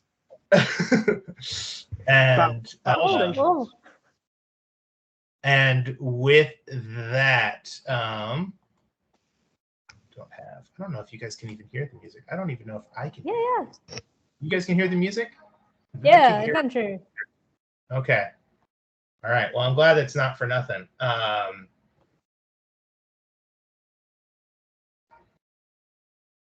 You look over, you see two groups. Sahuagin raiders are coming onto a pier. They have these large carts that float behind the ships. You see there these shark-like humanoids peer out of the water, and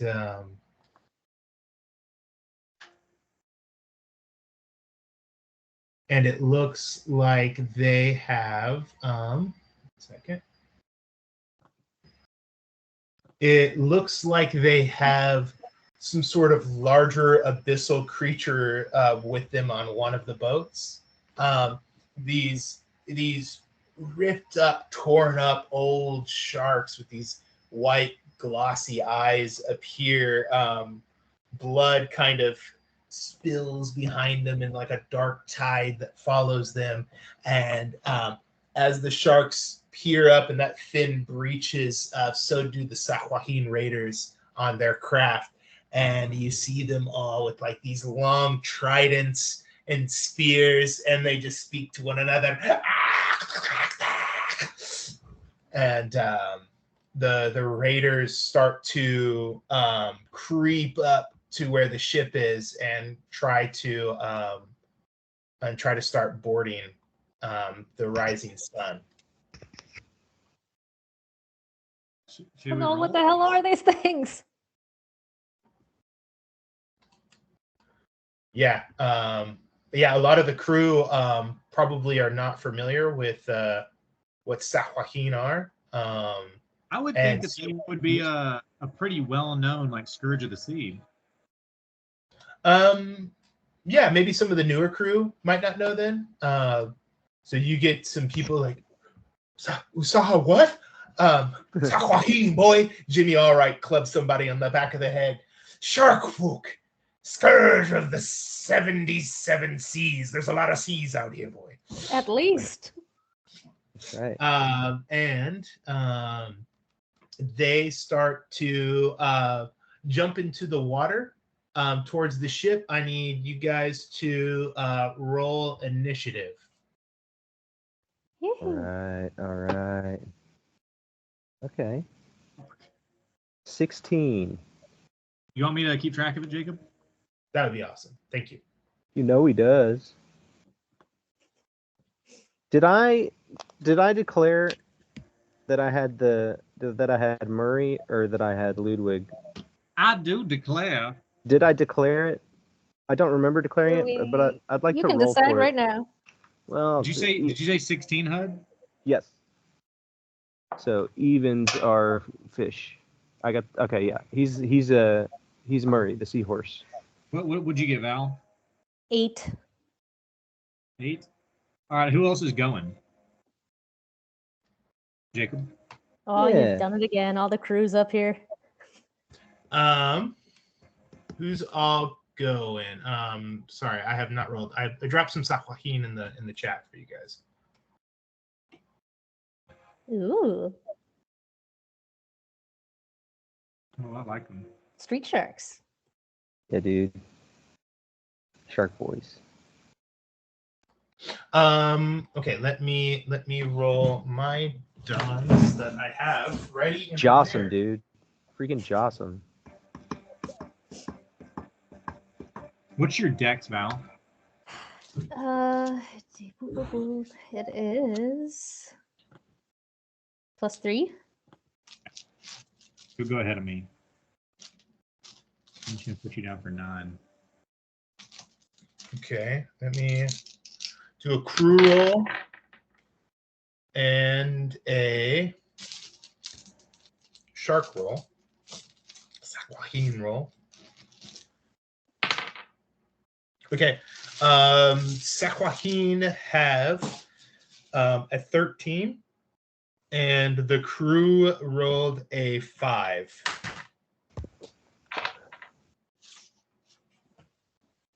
I'm sorry. What did the baddies have?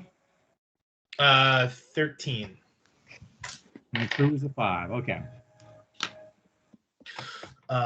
Horns kind of blast on the ship, and the crew get ready for a boarding. The Sahuagin raiders leap into the water and start to head towards the ship. See, this guy jumps in too.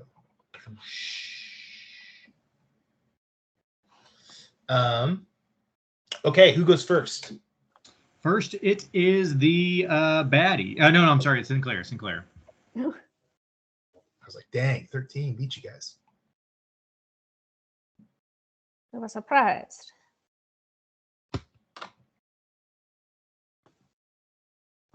Sinclair, we cannot hear you. I don't know if you know that or not. No, I just found that out. So I ran to starboard. I ran to the right, and I had my crossbow out looking at the shark. Like that's going to do anything to a shark really that's chasing us. But I think it'll do more to one of these Sahuagin guys. So I'm going to shoot him probably twice. Sorry, I guess this guy. There it is. Okay, I see him. Yeah. I'm going to shoot him. What is that? Okay, plus 8. I'm going to. There we go. 22 to hit.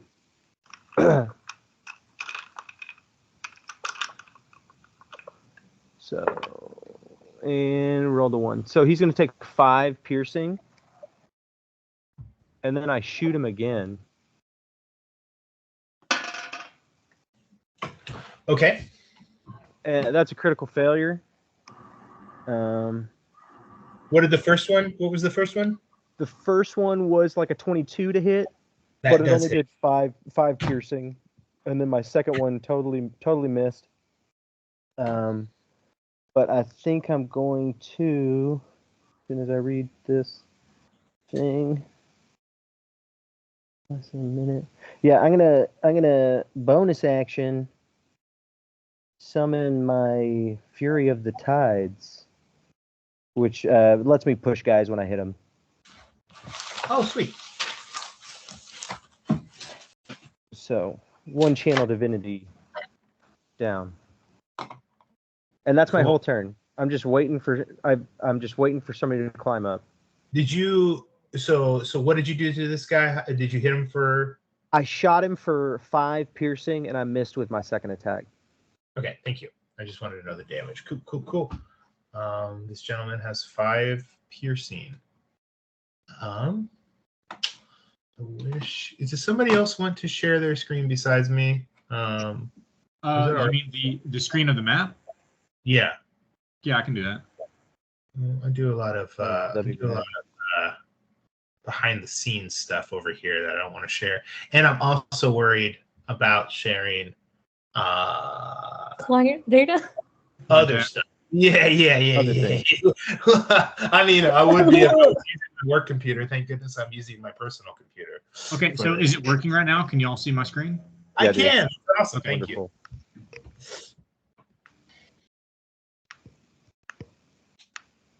Okay. Okay, who's next in the order? After Sinclair, it's to the baddies. Baddies. Here we go. Okay. With the baddies, they jump into the water and start heading towards the ship. They are going to start the process of boarding the ship. They're going to jump out of the water. You see them kind of swimming closer and closer to the boat. And right before they get to the boat, their forms disappear, and they blast out of the water and grab up onto the side of the ship. They twirl around as they twist in the air, and they grab up and climb up on top of the ship. As they get up there, one other creature, a larger creature, starts to crawl up the back of the ship as well.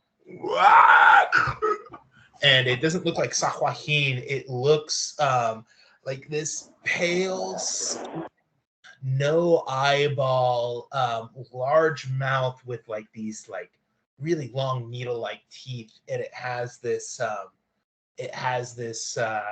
antenna coming out of its head that seems to just have like a little golden eye floating on it, looking around, anglerfish like. It starts crawling up the sides, bestial like. And as they're climbing up onto the ship, a beautiful song starts to fill the air. Oh no.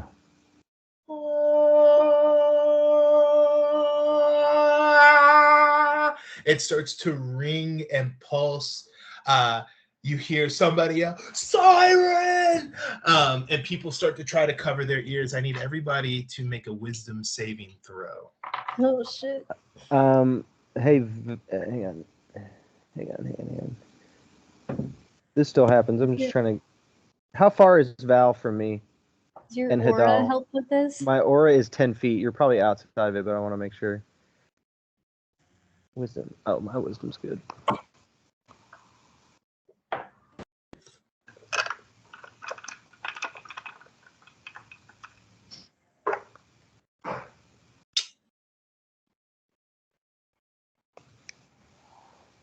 I got a 22.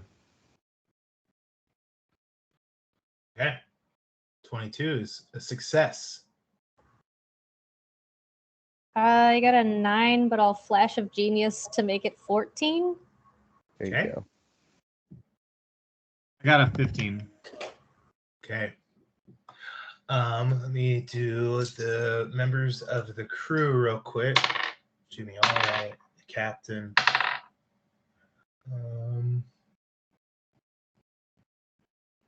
Is Naughty's out of commission right now? If you wanted him to be, he needs to be out of commission for 1 day. Today's the day. Shit. Yeah, you said the first day, right? Yep. Okay, Trying to be we're on our own. smooth. Okay. Val, Hadal, you and members of the crew fall into a charm-like state. As this beautiful music plays, you want nothing more than to get closer to it. You can't imagine not being near it. You have to use your movement to you cannot get further away from this creature on the right hand shark skiff. Do we have to go toward it? You do not have to go towards it. We just can't go. Oh no, sorry, you are not compelled to go towards it. It is like fear, except for you cannot go away from it. You have to get close. You can only move closer to it. Okay. I thought it was the dude on the back. It's the dude on the boat. There's On another where? dude. There's another person on the boat, not the angler fish. That's a Right. different thing. Okay. There seems to be a I siren. wish that were the siren. Me too. I was like, oh, that's where I'm going. There is a siren-like creature on the shark skiff. Here's the art I found for this bad guy. Oh, he's That's very cool. good. So yeah, you once you move closer, you cannot move further away from it. Okay. Then they use their actions to board, and I don't think that they have I'm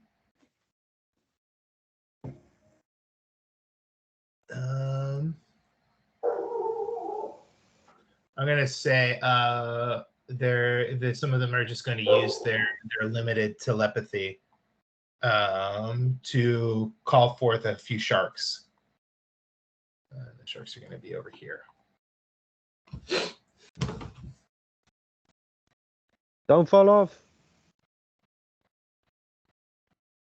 Okay. That is going to be their turn. Okay. Salad. After the baddies, it's the Val.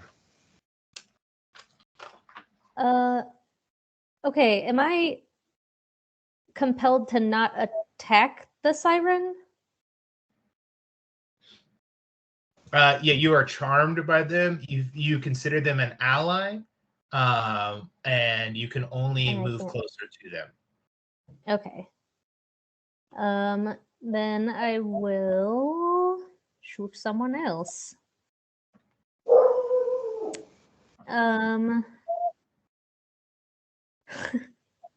I'll bonus action cast Branding Smite. Mm-hmm. Which I don't know, she does something to her gun. And then I'll try and shoot this shark to the northeast of me. You load a special bullet. Or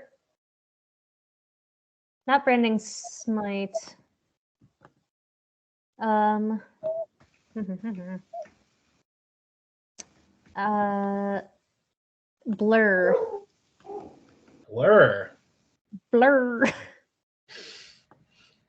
So Okay. she starts doing the like glitch out thing and attacks on her are at disadvantage. Oh, sweet. So you get a little hazy. Very cool. And then I will get only one shot at that guy to the northeast. All right. Shoot him. That's a crit. Nice. 30 to hit. 30 hits. So that's going to be I just double the dice. Yeah. So that's a 26 damage. Nice. Woo! Big damage. As you start to take a big drag of your cigarette, and all of a sudden you kind of fog out a little bit. You blast this thing and kind of starts like a little bit of skin hangs off of him, and it kind of rips it off of him a little bit, and and starts looking around at the crew and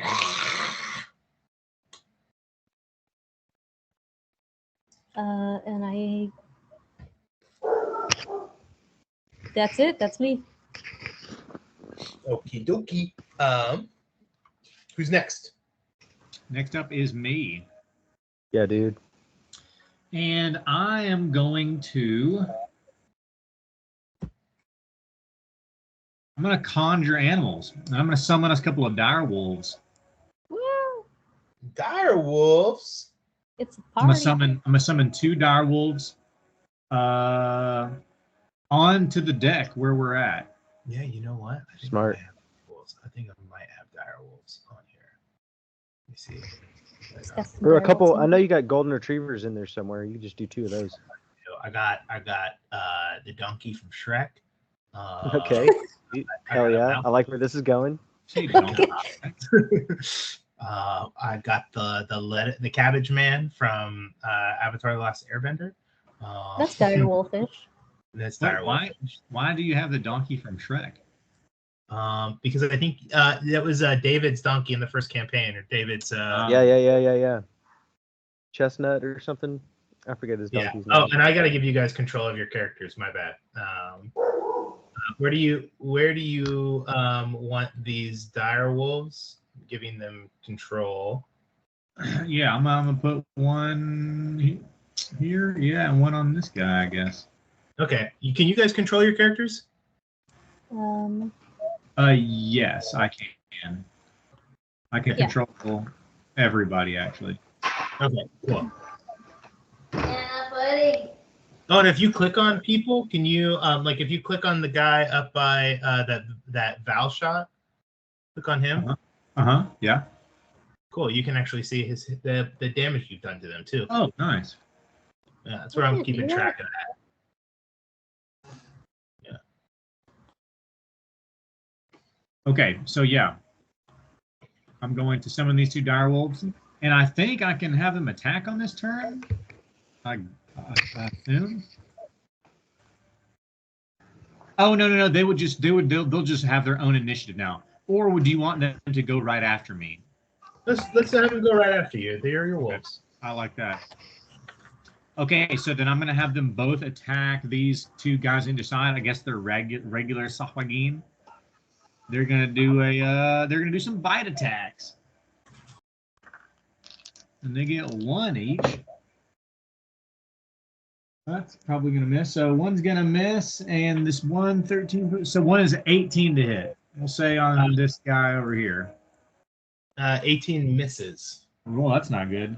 All right, and then They have these large coral metal armor on them, and some of them carry even like turtle shell shields that they bring up with them, with iron spikes sticking out of them. All right, and I'm going to move slightly over where I just moved, and that'll be it. Yep. I'm going to say, yeah, some of them, yeah, go for it. Okay. Then, okay, whose turn is it next? Is it Sinclair? Or the crew's turn? Probably crew. Baddies. I think crew was dead last. I think baddies went before Hadal. They started. Baddies go after me, I think. Okay.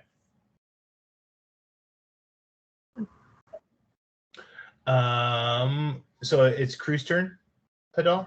Oh, I'm so sorry. You're good. After me, yes, the crew. Okay, cool. I was just thinking about how I totally fucked that up by splitting up my wolves and not using pack tactics, and I was just like, well, what the fuck I was doing. It's your first time. I'll bear back. If they're hard to hit, then should have been the fairy fire.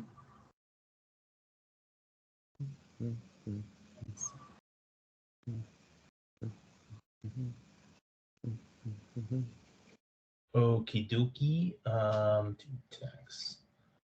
Okay, so the captain's going to go. She's going to she can't get into melee with the big guy. She's going to choose to get in between these two. And she's going to make 2 attacks, one on this bad guy. That is a 17 plus. Okay. That's going to hit him for.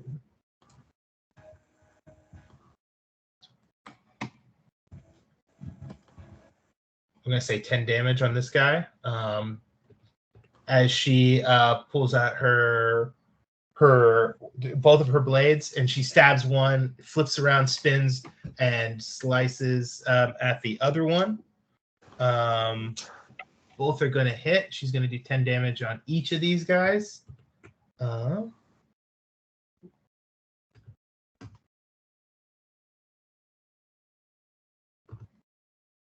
Okay.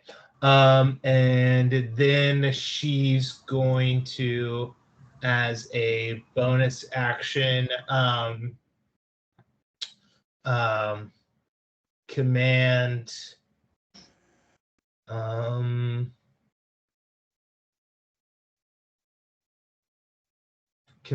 somebody with casting ability to get up onto the mage deck, platform, or the deck Castle? mage. Yeah. Is that Is where that- I already am? Is that on the back of the front? I thought you put it on the front of the ship. I always map? imagine it in the back just because that's where I would be able to be behind the mainsail. Okay, then let's say this mast right here in the middle. Let's just say that circle is the deck mage mat. Is that cool? Okay. Yeah. There's not too many other casters on the ship. There's one up here, and it's currently he's going to use half of his movement to get there. He's going to take an attack of opportunity from the Sahuagin as he starts to run up. Sahuagin is going to nat 20 on him. No, he's just a little gnome thing. Yeah, as he's just like, I'm coming. He's going to take 14 points of damage as he gets slashed, but he keeps going. He moves past me. He's going to move right there on his turn. Or He's not like- on his turn, sorry. He's the slowest caster on the That's boat. the captain's bonus action. Is that she can command somebody as a bonus action, and they can use like half of their movement to get someplace. Nice. Now that she's done commanding them, the rest of the crew is going to go. The ones that are charmed are going to move up and start trying to flank with Val. And this one rushes past and gets in between the stairs and the one coming up, trying to get to Sinclair. The other ones, seeing the opening, are going to move over and try to situate themselves around the other ones. They're going to start coming in, and this guy is going to prepare a crossbow right. Where can he see both? He can see both right there. The crew are going to start taking shots on these guys. They get a +4. So miss, hit, miss, miss, hit. So 2 hits. All right. The little guy is going to use his turn to run up here, and he's going to use his movement to run up there. He's going to climb up. He got a natural 19, so he climbs up. I'll say that he just gets into the space using his action to get up there. So he's in. He is in. And that's where the mat's at.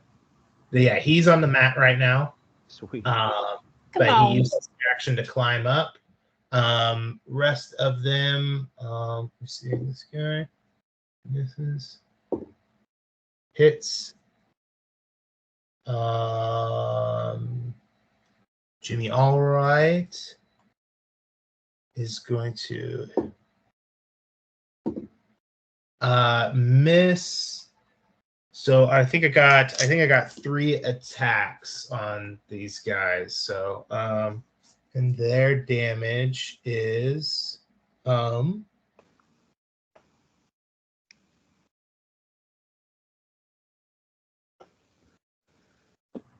gonna start. Yeah, they're gonna do 8 damage on this guy. Another 8 damage, so 26 plus 8, we all know, is 34 damage, right? Yes.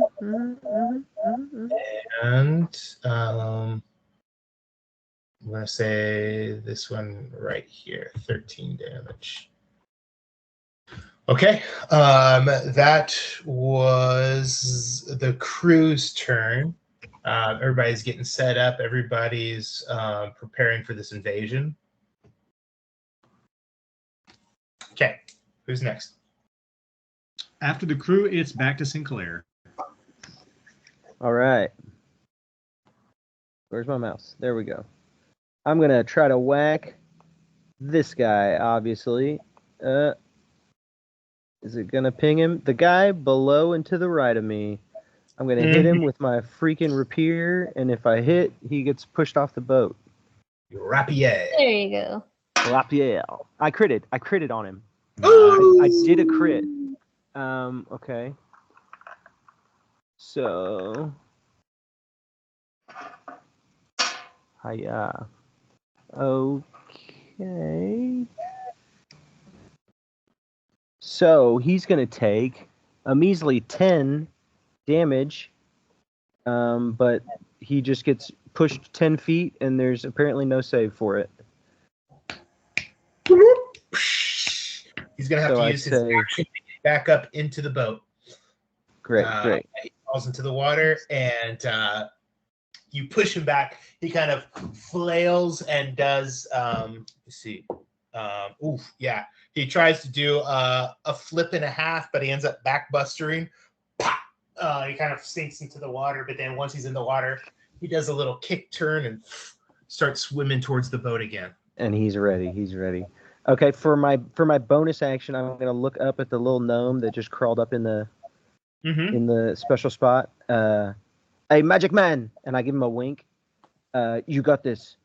And I give him a bardic with my bonus action, and I'm gonna move myself around whoever this is on the stairs and like run down the banister. Okay. And try to whack this dude next to Val off the boat as well. Hello. Okay, I think that's a 19, but it might be a dirty 20. I'm gonna put a little heart on him because he's got a little bardic inspiration. He's got inspo. He got that inspo. Yeah, that's His name is Thimble the Nimble. Yeah. I get a dirty 20 on the dude on the stairs, and he's gonna take another non-crit 10 damage, same as I got last turn. And also I hit him with a 20. Okay, yeah, that hits. So another 10 damage. Yeah, another 10 to him, and that'll put me. Where did I go? Where did you go? Are you behind somebody? I might be under the red guy. Are you under him? Yes, you are. Hello. Yeah, so he's in the water now. This guy's in the water? Boosh? Yeah, he booshes into the water, and then I'm going to put myself a little further up. Oh, cool. So you're just like, yeah, exactly. Just flying out of your way. And then I'm running block for Val, and maybe she can hit that siren or something.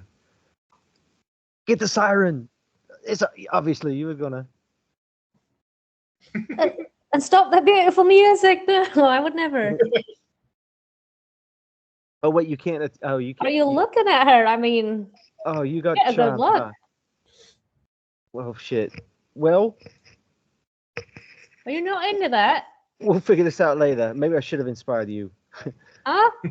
Do they get to repeat the save? We'll see. We will see. Shit. Under my breath. Fancy footwork, though. Yeah, the captain yells out, "Don't worry about the siren. Worry about the Sahuagin on the ship." Aye, aye. That completes my turn. That completes your turn. Baddies? I think it's baddies. Baddies. Yes. Okay. Okay. The siren continues her song. I need everybody under the charm to go ahead and roll another Val, another you got plus saving 4 throw. now. Thank God. Wisdom saving? I got a 22. Oh You got a God. 22? Mm-hmm. Nice, dude. You 14 didn't do it last time. What did you do? What did you get, Val? I got a 4 plus your 4 is an 8. Could you move Right off the ship? 10 feet closer to the siren for me? Does that mean diving into the water? That does for you, unfortunately. I feel like it's not diving. It's just like walking just straight off. Yeah. Oh. No, you're like on the very edge, hanging onto a rope, just like with your hand on your chest, like. Yeah. I'll say that you're leaning. I'll say. I'll say that you're definitely still touching the boat, but you probably jump into the water if you're off that. Let me see the captain. Let me see what hers is. She did pretty good too. I don't think she'll have to move. I do jump in, or I'm like You jump hanging in. onto the rail. You're in the water, but you're touching the boat. You're in the water, but you're touching the boat. Jimmy Allright. Let me see. Am I still charmed? You still regard her as an ally, and you are can only move closer to her, but you do not move 10 feet closer. Okay. Jimmy Allright does not move, neither does the captain. Thank God. We already have names, character art for them. Let me see about other members of the crew. I'll give the other members' names real quick while I'm There you go. drowning. Donner and Blitzen and Mhm. Yeah. Sleepy. yeah. Other members of the crew, a lot of them save on this, so they are. But one other member of the crew jumps into the water with you. Okay. Was it one of the garbage ones we hired in Cobas? It was one of the garbage ones you hired in Cobas. Yes. Excellent. Cobas trash. It matters. Hey, I proudly identify as Cobas trash. Okay, Batty's turn. The guy on Sinclair that is looking hurt. He is going to start making some attacks on you. The Sahuagin Blade Master pulls out his wave cutter blade and starts to unleash 3 attacks on you, Sinclair. Okay. Right now, you have full hit points. Is that correct? Yes, I do. Okay. The first one is an 18 plus 6, 24 to hit. Oh yeah, that definitely hits. You take 10 points of damage as he attacks you. The blood, your blood squirts into the air and he's frenzied. Breathes deep and takes another attack at you with advantage now. Of course he does. But it is only a natural 7 plus 6, a 13 to hit. The last attack comes with advantage. It is an 11 plus 6. That is only a 17 to hit you. Dink! Shield. A shield. I use my shield. He hit my shield. And he just it looks over at you in common. I smell you. This one's going to run in the one up the northernmost one, who's in between 2 of the crew members now. He's going to take an attack on one member of the crew. That's going to hit another one on the second member of the crew. They're both going to get 10 points of damage. And the one that's kind of blocking his way onto the main part of the ship, he's going to try to hit again for a nat 20 with advantage. Which one is that? This boy right here. Yeah, I'm gonna silvery barbs it with my reaction. Hello. Okay. That might save this boy's life. That's what I'm hoping. Okay, sorry. Do I just re-roll if he has advantage? So basically do I you advantage, or do I just re-roll that nat 20? I think you would re-roll the nat 20. That's how it works. Okay. And then someone else gets advantage? It's I could give advantage to somebody within some feet. Oh, really? That's cool. He still gets a 14 plus 6. He hits him for 10. The guy looks real hurt, but he's not down. He continues to fight. That's them. Okay. This guy. I'm gonna give advantage. You can use this on anything in the next minute, Val. So maybe on your wisdom save, I'll give advantage to you. You can use it on saves, attacks, or abilities. Nice. Thank you. Val, you got a little heart because you have advantage. Actually, I'm gonna give you a little pirate skull and crossbow. That's the inspiration. In this case is good. Or the That's advantage. Oh yeah. It's real good. Okay. This guy is going to make his first attack on him. It is a 17 plus 6, so that's going to hit him. He's going to take 10 points of damage, and he's going to continue his attacks on him with advantage now. The other two is a 17 plus 6 that hits, and the other one is a nat 20 on this guy too. With that, this fellow on guarding the bottom of guarding these stairs, this Sahuagin slices through him, bites into his neck, and he just rips off his neck as the guy falls overboard.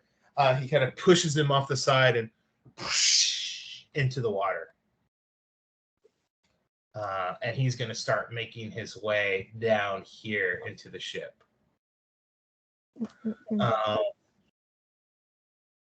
He's going to look around, and he is going to go below deck. On your wolf, this guy's going to make his first attack. It's a 17 plus 6 is going to hit your wolf, I believe. That will hit. Okay. So that's 10 points of damage on your wolf. Okay. The next attack is a 6 plus 6. It's a 12 to hit. That misses. That misses. How much And damage did you say? 10 damage on the first one? Yeah, 10 damage. Okay. And then it is a 19 plus 6 with the advantage. So it's going to be another 10 points of damage. Okay. Okay, so your dire wolf has 20 points of damage. He's going to position himself kind of right here on the ship. Big Boy's going to come up and he is going to any creature.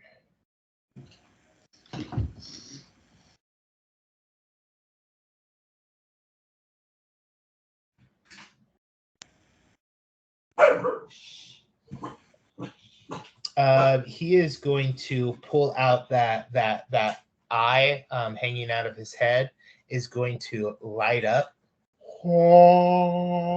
and this abyssal creature is going to shed a light within 30 feet of itself. Let me pull it over here. 30.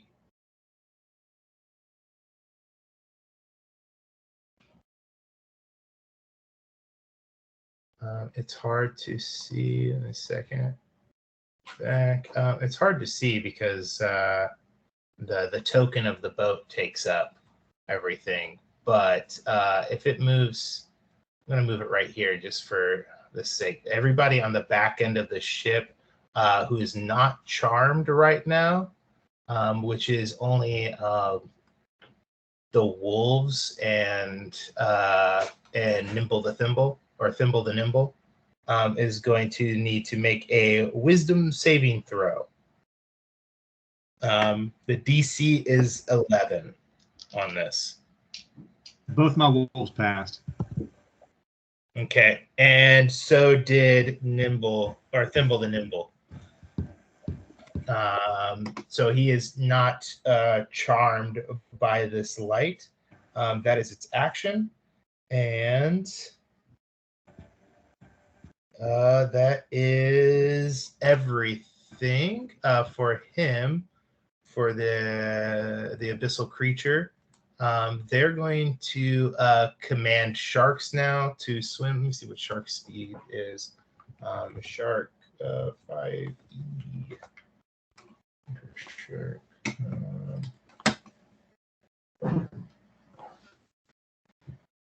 Swim speed 40. So, and are they large or are they? They are large. Okay, so I think large. Yeah, this is large. It's going to start to swim over and try to intercept Val, because I think from here it was about right here. Yeah, so that's about where it can swim. This one is going to come up and swim in between there. That's what they, one of the, this one I'm going to say commands those ones to do that. This one up here is going to slash at Marana Darktide. 10 plus 6 is not going to hit. It's going to attack again, and 18 plus 6 will hit.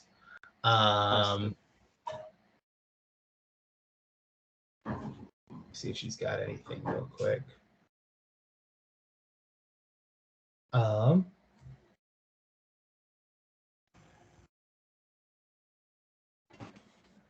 Dexterity saving throw. Nope. Okay. So that one does hit for 10 points of damage on the captain. And then the last one's going to be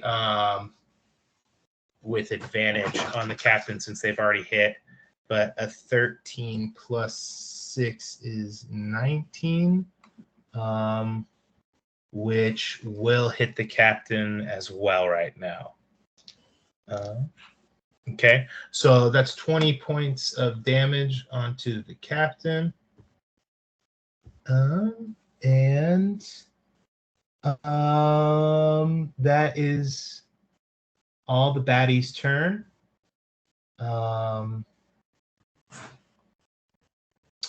This one's going to jump into the water, seeing that somebody has fallen in, and is going to start swimming their way over there. We got, yeah, they can get right up to that body. Okay, that is the bad guy's turn. The captain's going to take a legendary action after that. Wonderful. Ew. Yeah. Our boss. Yeah. What a legend. Okay. She's going to move away from this creature and just put some space in between her without provoking an opportunity attack. Would that be the best place for her to be? Or she can move up to 60 feet. Maybe she can't get further away because she's charmed. So I'm going to say that she's right there.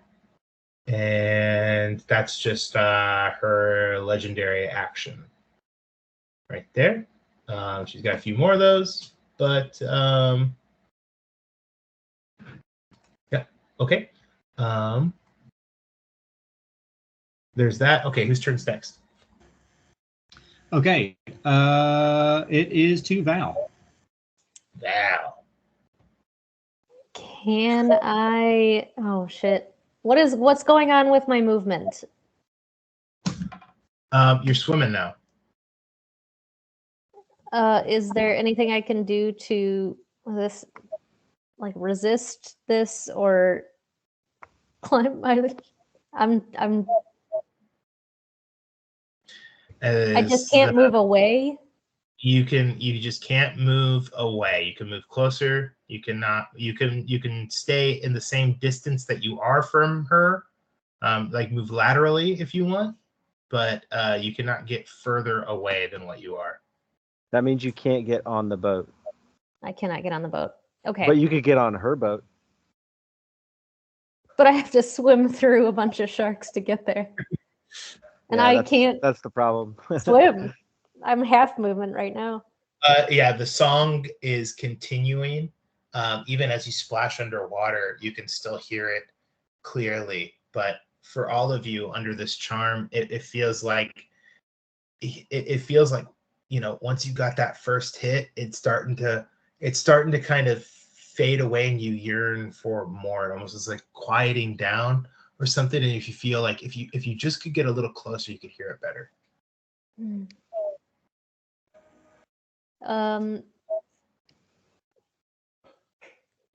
As I break the surface, I'll toss Zenith into the air, and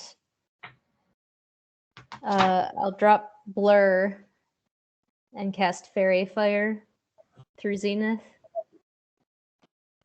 Okay. And that can get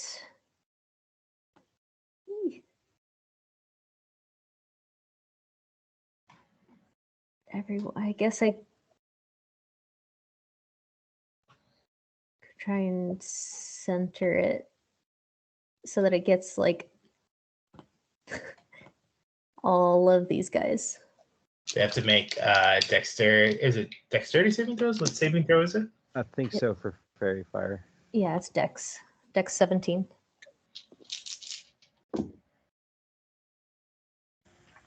And how many people do you have in it? 4, 5. If I center it here, I can get the 3 little. Can you see what the square I'm drawing? Yeah. Yeah, I can see the square.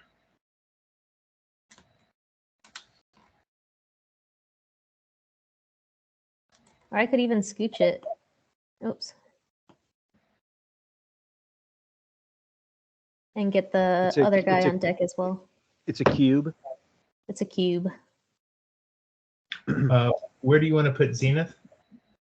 Kind of right next to Thimble. What's the DC? 17. Okay. That'll Me and get the guy Wolves below failed. decks too. Oh, it will? Okay. So how many Yeah. people come? So it's 1, 2, 3, 4, 5, 6, Okay, 6, and the DC is what? Sorry again. 17. 17. Okay.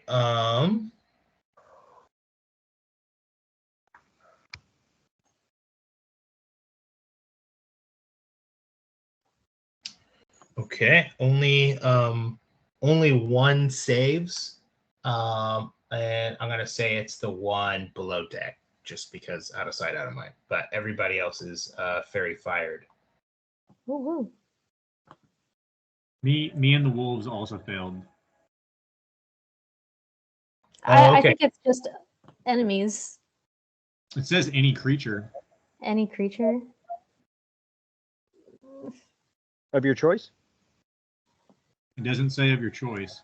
Oh, interesting. Wait, so now they get advantage on you? They already do if we have less than all of our hit points. Ooh.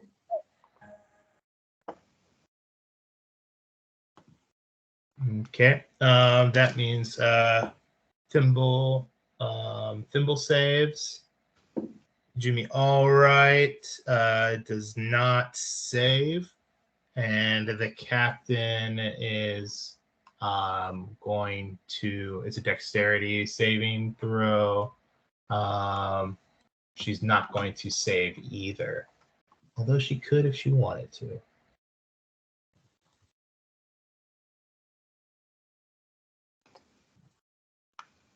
Okay, this little fire thing on them is fairy fire.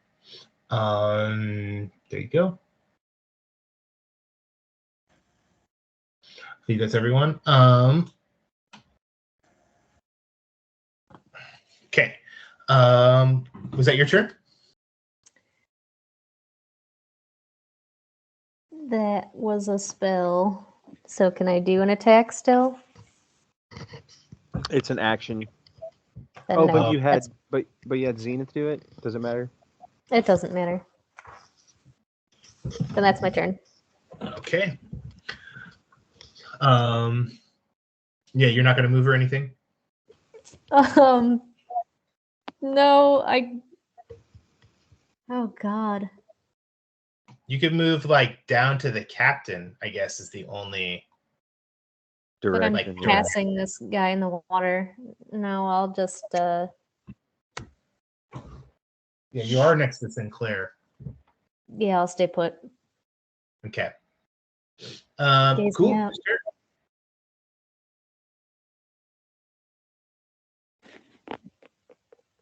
Okay, if that's her, then it's to me. Yep. Yeah, dude. And if this guy is actually here, then I want to cast a tidal wave right there, moving in his direction to try to like knock him off the back of the boat. Cool. Go for it. Okay, I believe. Yeah, I'm making it like small enough because I can do it up to a certain size, so I can make it smaller. I'm gonna do it small enough where it doesn't like take a bunch of extra shit off the boat, like our catapult or whatever. And he's make a dexterity saving throw. Okay, dexterity saving throw.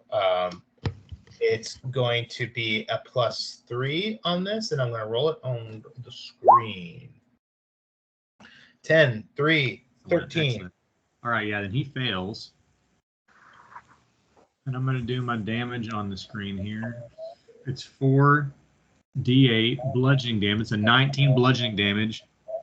And, oh, he's only knocked prone. I thought he was knocked it off. Fuck, I'm stupid. Whatever, yeah, he's knocked prone. Prone. He's got a snail. The snail means he's prone. Okay. Prone, and he's fairy fired. So I don't know if that Okay. helps at all.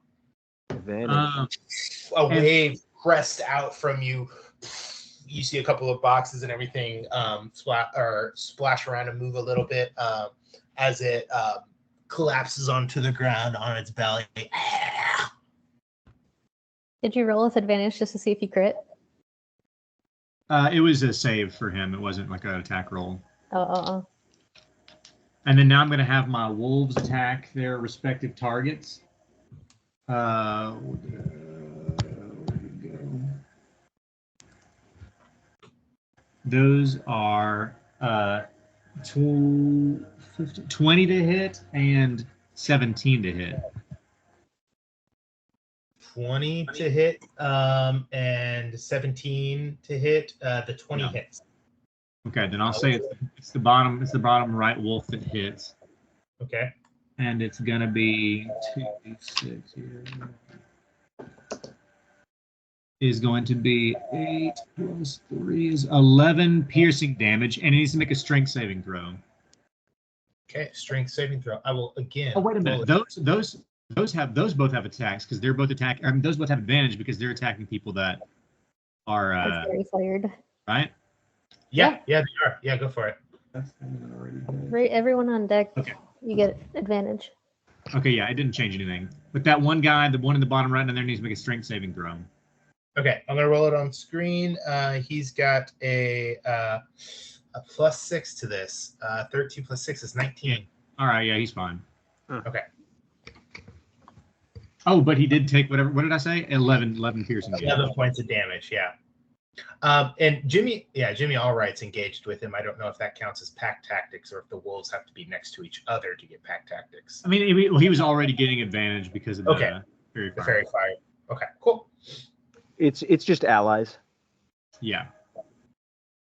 And that's it. Sweet.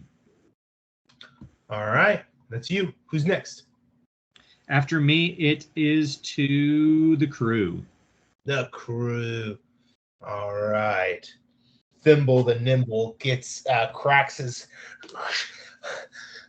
fuck you as he reaches a witch bolt out to the and a piercing electrical necromantic beam spills out from him, which bolt 5e. The distance is doubled, and so is the damage on here. A beam of crackling energy lances out towards the creature within range. Let me see. It says 60 feet. Fuck you. And it is going to do 2d12 on each of your turns for the duration. It's concentration for up to a minute. It has second level spells. It's going to cast it at second level because it can. Is it enhanced by the mat? It's enhanced by the mat, so it's 4d12. Sick. Come on, Thimble. Get him, Thimble. 23 damage to the siren, and a concentration check. What's the DC that you have to make on a concentration check if the damage is 23? Oh, it's either 10 or half the damage if it's over 20 damage. So he'd have to actually make an 11 save for 23 damage. It saves. However, the witch bolt is trained on her, the siren, and yeah, so the charm remains right now. But let me see. Let me just make sure I got the siren. Okay, yeah. She's looking pretty hurt by that though. Not a lot of hit points, that siren. So it looks like it's sapping a lot of her energy, and he's just this tiny little gnome, just like, fuck you! And this big beam of energy is crackling out. It's like bigger than him, and he's surprised. I don't think he's ever been on the map before. And he's just like, That's why. That's why he came running from the very back Yeah. because he wanted to try. He wanted to turn. Now's my Yeah. chance. Okay, crew's turn. The captain is going to command this.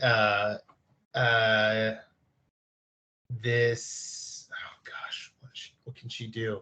She got away just so she wouldn't get attacked on their next turn. She's just going to run up to this one, make 2 attacks. Gotta be using those. I gotta be using those legendary actions. You guys need to remind me of that. I'm not used to legendary actions. Does she get sneak attack because now it's engaged? Yeah, she does. The first attack misses. The second attack hits. Were you doing with advantage? Yeah, I'm rolling with the advantage over here. And let me see. She's going to. Okay, she's going to roll. What is it? 10 points of damage plus sneak attack. Which is going to be. I gotta get the advanced dice roller out. Oh, that's not what I wanted to roll. Come on.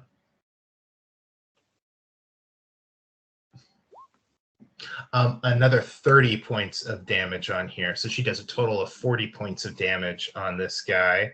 So that would be.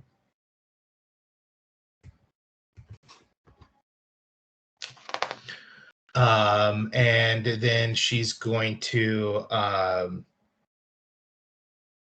do disengage as a bonus action, right? Do rogues have that? Yes. Yeah. Dash, disengage, or hide. There's like, okay, dash, disengage, or hide. I didn't know if dodge was it instead of disengage, but so she's going to disengage. She comes up, Jimmy Allright is going to make a club attack and is going to hit him for, let's see, what do these guys do? 8 points of damage. And that is going to that puts it so close. There you go. So very, very close. Okay, and that's Jimmy Allright's turn. That's the captain's turn. This crew member is going to the crew member next to the captain is going to take out a crossbow and try to shoot into the water. The one in the water. It's a natural 2 plus 4 to 6. Does not hit. Advantage? With advantage, thank you. 14 plus 4 is 18. Does not hit still. But thank you for the advantage. Or thank you for the reminder. Please keep reminding me of shit like that. This guy next to Sinclair, who's flanking this guy, is going to roll with advantage because he's flanking, right? 18 plus 4, that hits. 8 points of damage to this guy. If he kills him, I'm gonna give him a silent nod. He does not kill him, unfortunately, but he I'll give him a half nod. Starts slashing with them. These guys up here are going to take advantage attacks on maybe those guys might think to throw lifelines to the fallen crew members. Maybe they might think that. Yeah, That would be helpful. I was kind of hoping Sinclair would do that. Sure, this guy in the middle. I got a plan. Over. He's going to run over to the boat and he's going to use his pretty much everything to throw out. He's going to start just throwing out a few different life preservers. He's going to, I think you guys probably have a few just kind of strapped up to the side. So he's just going to start, he's going to throw over 3 of them and I will put them in the water. They are, of course, I don't know where something better is. Banana? Yeah, they're Bananas? bananas. Yeah, banana Okay. peels. Classic. Classic banana peels. I was gonna do Sonic rings, but yeah, and those have a line to the boat as well. So imagine there's like cool little like rope lines. Okay, that's that. That was this guy's turn. These guys are going to be rolling with advantage. And this guy's going to make a crossbow shot at the one that has Sinclair, or next to Sinclair, the guy up top. He's going to roll a crit, actually. He's earning that Oh, frigatebird. Yeah. So that is going to be 16 points of damage to him. He remembers who puts food on the table. Yeah. Usually Miwo. 8. Not today. Doing good damage, and then these guys are going to be rolling with advantage on this guy in between them. That's one hit. And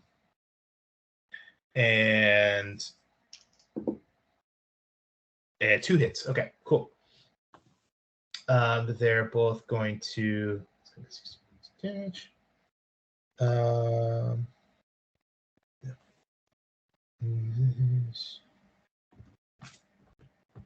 They do some big damage on that guy. Because I'm looking at my stats and I realize I could be playing these guys a little harder. The crew could be a little stronger. So these are the OG guys. Good to know.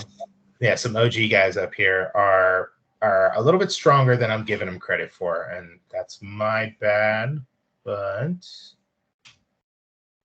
we'll reflect that in the next few rounds. Okay, that's the end of the crew's turn. I think I got everybody. She's going to this one's going to swim to a life preserver and at least start hanging on. Now whose turn is it? After the crew, it is to Sinclair. Sinclair.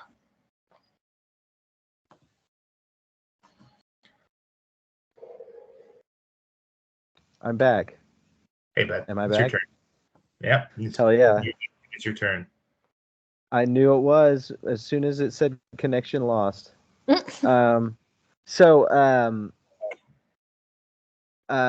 me out here. So I've got Murray in the water somewhere.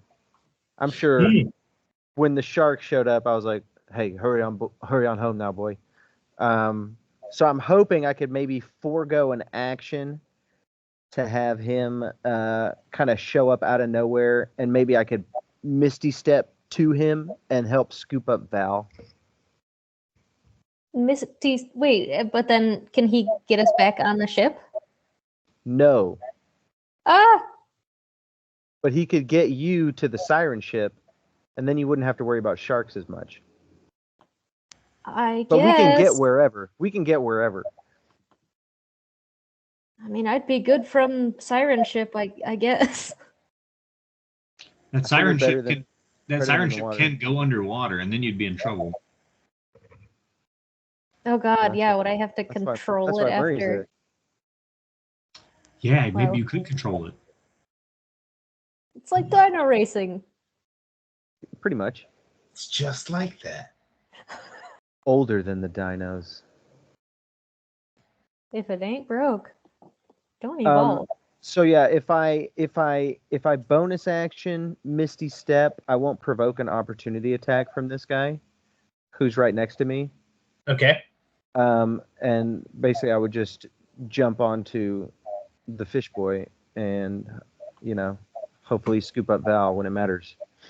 Into the water? Okay. Onto the seahorse. Okay, onto the seahorse. Okay. I don't know. I'm looking for Murray's art or token. If you want to send that to me, I'll make him a token real quick and put it in into the into a file that I have for your tokens, that would actually help me, and I need to do that. Cool. I will find him sometime. My connection is being really bad out here right now. Let's just say for now, I'll give you a little. Banana. Give me a heart or a horseshoe. Give me the heart. Give me the No. heart. Yeah.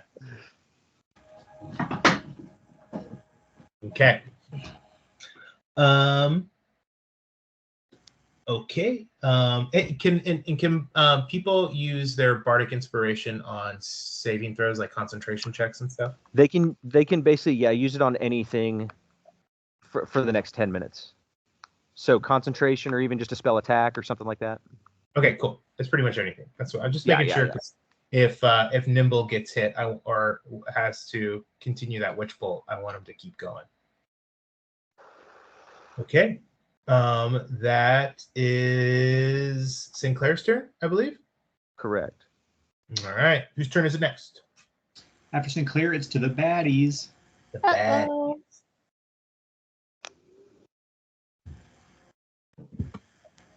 All right.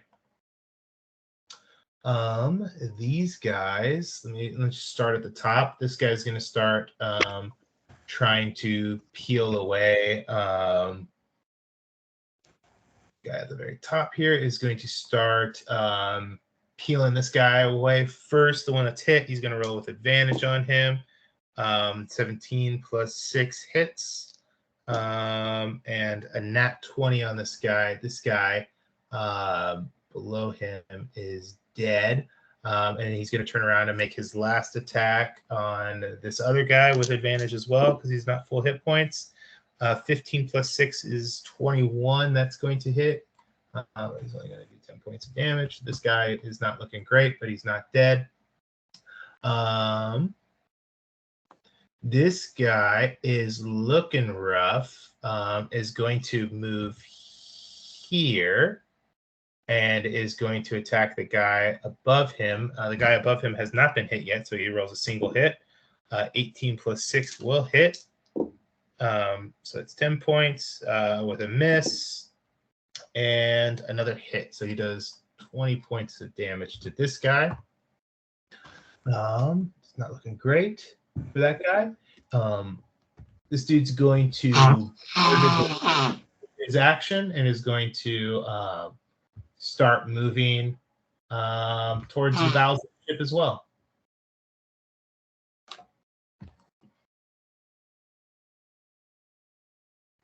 Let me see. I'm going to put him on a different layer. Bloop. He goes into the ship. This guy is going to take the attack of opportunity from the wolf, and is going to move up to Hadal. That's a miss. It's a miss. Okay, that's what he was counting on. First attack against Hadal is not with. Oh, it is with advantage because you are fairy fired. So an 18 plus 6, 24 to hit. Okay. Another 18 and another 18. 3 18s to hit. Cool, Okay. cool. That's 30 points of damage to you, Hadal. Can you tell me individually? Because I need to roll concentration checks for each one. Or I guess Yeah, it's 10. It's 10 in each one. Yeah, each one is 10. Yeah, I just make it super simple for me. I take a lower average attack, and I just make it a simple 10. So if I roll 10, I'm good? Yeah. God damn it. Okay, I made them all, thank God, but barely. Okay. Cool. And that's on your wave that you made? No, it's on the conjure animals. Oh, okay, on the conjure animals. Cool. Okay. Okay, now that he's gone, I'm going to do Big Baddie is going to try to attack Thimble the Nimble. He's going to make one attack with its bite and 2 with its claws. Okay. These are +4. Thimble has all of his hit points still, so The first one is a 4 to hit. The second one is a what is that? A 15, a 19 to hit. That's going to hit. It is going to only do 5 points of damage to. Oh, sorry. They should all be with advantage because Nimble has been hit. He got an attack of opportunity, but the first one still doesn't hit. He gets just a 5 points of damage to him. He saves his concentration check. And the last claw attack on him is a nat 1 and a nat 4. So that one misses too. Nimble truly lives up to his name. Or Thimble, the Nimble truly lives up to his name. He keeps the witch bolt going. And this big abyssal creature is next to him, trying to lure him into his mouth. Okay, this guy next to Jimmy Allright is looking quite rough. Is going to attack Jimmy Allright because he's been doing some damage to him. 12 plus 6 is yeah, we all know what that is. That's an 18. That hits Jimmy Allright.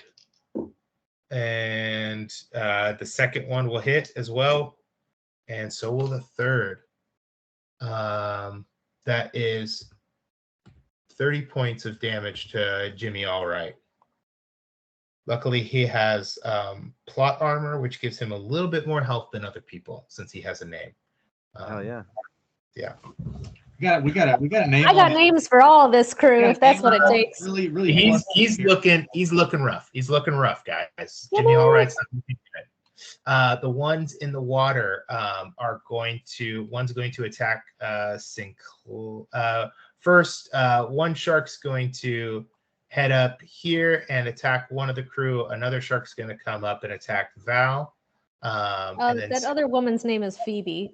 Phoebe. Okay, Phoebe. Phoebe, the shitty Cobas hire. Yeah, well, she was on the docks. Why were all of our Cobas hires shitty? I don't understand. They're just They were new. just the generally incompetent ones that were just repeating things wrong. You You had a stern It conversation with doesn't one mean of you're them. incompetent if I you thought went that in the was just- water. I thought that was just two people. Those are our hired hands. Like all of them? Couple of them. Couple of new guys. The ones that are dying. Sharks also roll for advantage if somebody has been hit. Phoebe has not been hit. So the first one is a 9 plus Phoebe 6, takes no 15. damage, just falls off. That the does not hit Phoebe. Phoebe dodges the shark attack. Wow. Hell yeah. Val, have you been hit? I have not. All right. Well done. Just my heart. That is going to be an 18 to hit you. That does hit me. Don't you worry. I got reactions. Okay. This is a whole shark.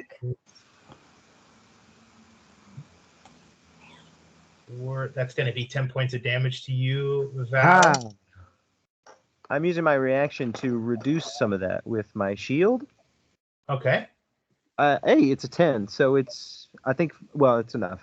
I think it's Nice. 14, but Nice. So the shark Oh. comes up and is going to bite you. It reaches down, and then all of a sudden, a moon shield kind of appears in the mouth as the teeth just curl around it. And what would have been you, Val, instead, Sinclair is sitting there holding a shield astride Murray underwater, trying to block this shark from getting you. You just see splashes and foam as this shark starts thrashing around. The Sahuagin next to Sinclair is going to make some attacks. Sinclair, have you been hit? So no I have damage? been hit. Okay. No 0 damage damage yet. to Val. You have still not been hit. Sinclair, the first one is a 17 to hit. The second one is a 19 to hit. And the third one is nothing to hit because it was so bad. And that's with advantage. Those will all 3 miss with advantage. Okay. And then this one in the water is going to start. It's going to use its action to board onto the ship as well and get right next to the captain. The siren continues her song. And let me see what else she can do besides the song. Not much. Okay. That was the bad guy's turn. Marana Darktide's going to take a legendary action. Yeah. You did. Don't forget those.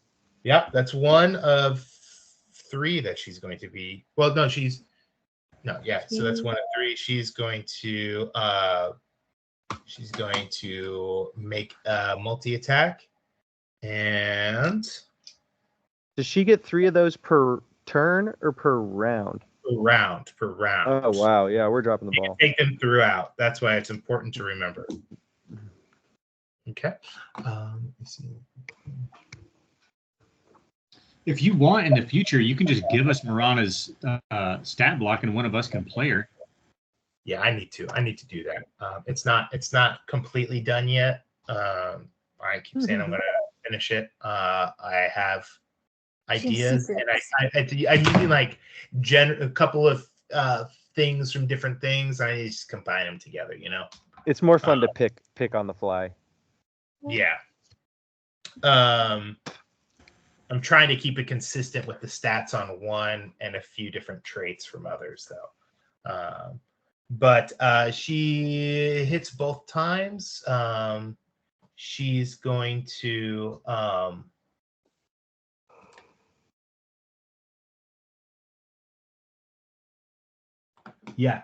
both times. The first one's going to be sneak attack, and the next one is going to be a fortuitous strike on it as well.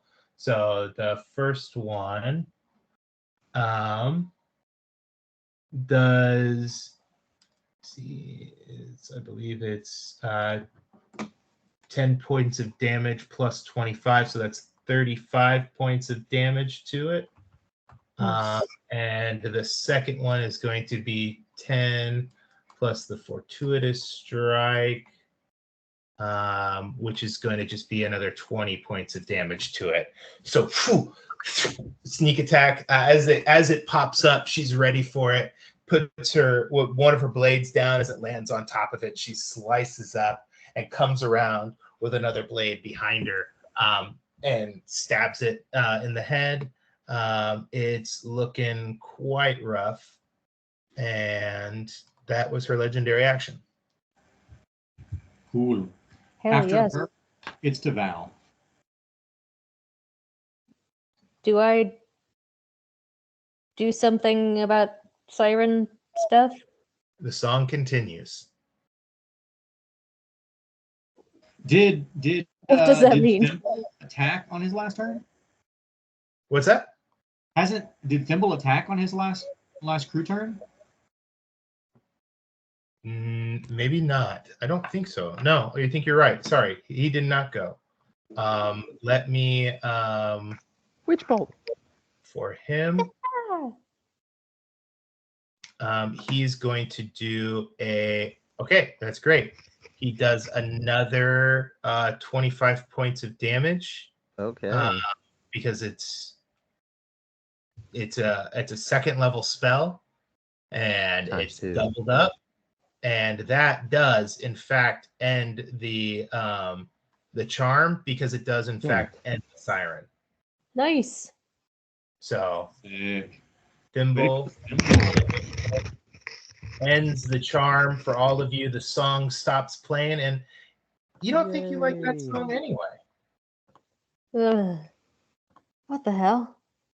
Song sucks. Why am I in the water? Sinclair, what the fuck? Yeah, we got you. Don't worry. We'll get back on the ship, I guess. Holy shit. Maybe All right. shoot a shock. or something? Yeah, how wow. I'll shoot the Sahuagin in front of us Okay, go for it. With advantage. with advantage. Ooh, same thing twice. But that is a 21 to hit 21 hits. and 29 to hit. Almost. 29 to hit. Also hits. First one is 13 damage. Then 7, so 20, and sneak. Mm-hmm.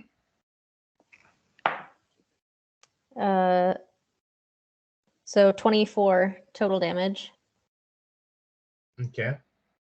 And then can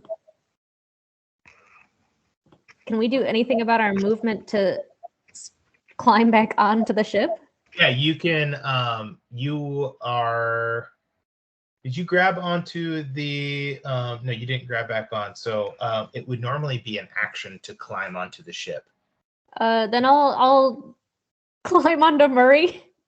Okay, cool. That's why he's here. You're like, oh, thank God. I'm gonna give you a little heart too. Okay. Where You to, are- mate? Your gunner. All right. We go down and then we come up and jump back on the ship. Oh God. Okay, tell me when. About 4 seconds. 4 seconds from now.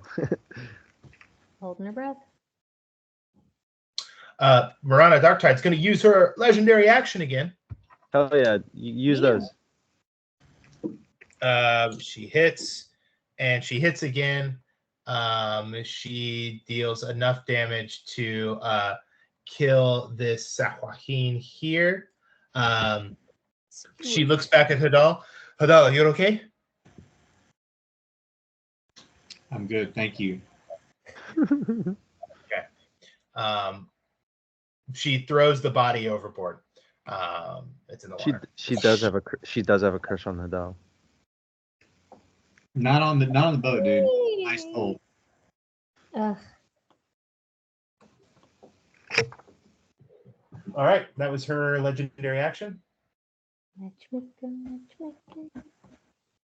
Okay, after Val, then it's to me, and I'm gonna fucking shockwave punch this bitch next to me. Shockwave punch. Huh? I do good. Oh, your moves. Alright, it's just a fucking attack roll, and I believe it's with advantage. Yeah, dude, get it. Finish him. Get him, dude. I think that might be okay. Yeah, 22 to hit. Yeah. He's gonna do 6. All right, that hits. What Punch does his it do? ass. Oosh. All right, he's gonna take 27 bludgeoning damage, and he needs to make a Constitution saving throw. Okay, Constitution saving throw. He's got a +5 to this. They're constituted. 17 +5. Yeah, that passes. All right, he's not stunned. Big punch though. Hey, and feel free to throw out some of those spells that you were playing around with if those are on the table. Yeah, I don't think any of those would apply here in this moment. Okay. I don't want to limit you. If we haven't decided on it, this is a great time. No, it's all good. I changed them how I thought was fair, and but yeah, they're pretty specific situations. Okay. Okay, and then I'm gonna have the wolves go. This guy's gonna run over here and attack this guy on me. Mm-hmm. Go for it. And he's going to miss. Okay. And then this one down there is going to attack his. Oh, yeah, it's in that 20. All right. And so he's going to do. How does the wolf kill him? He's got very little hit points. All right. Oh, he freaking jumps on his chest and rips his throat out. This guy and then knocks him prone off the railing and down into the water. skadoosh into the water. And that's the and then I'm gonna have this Wolfie run over here and as much as possible get in the way between him and I love it. Yeah, he gets in the way. He herds Thimble the Nimble. It kind of gets in between him. The monster is not able to take attacks on Thimble right now. Okay. Was that your turn? yes, and then it is to the crew. Before that happens, Marana Darktide takes a Yay. legendary action and moves down towards where's the most need right now? Anglerfish McGee. Actually she yells, Sinclair, Val, are you okay? I think We all know. Jimmy, let's go clubbing. And her and Jimmy, she's gonna run over. Jimmy's gonna use his movement to get in there, and they're going to start making attacks on this big nasty. It has fairy fire, so she goes with advantage. That's one hit that she's able to get on him, even with advantage. You're going poor on the first one. She's going to do sneak attack on this one as well. And so that is going to be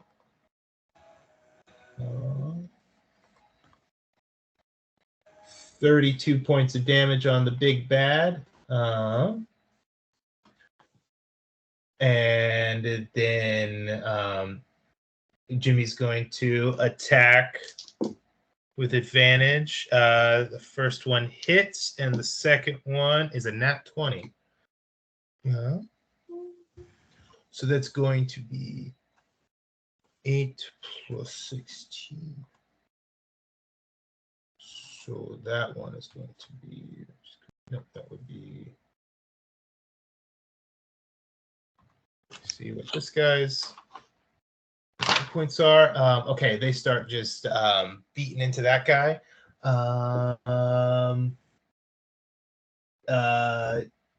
Nimble, Thimble is going to switch his witch bolt over to the big bad guy too. Yeah. Right next to him, he's just, look out! And everybody ducks down, and he's just like, and see what witch bolt is. Whenever you switch it over from one target to another, the spell ends. The spell ends. You use your action to do anything else. The spell also ends if the target is ever outside the spell's range. You don't. Okay, so what if you kill a creature? Can you just switch it over to another? I have no idea. Let's say yes. I've never On a used hit, Thimble. the target deals 12 or 1d12.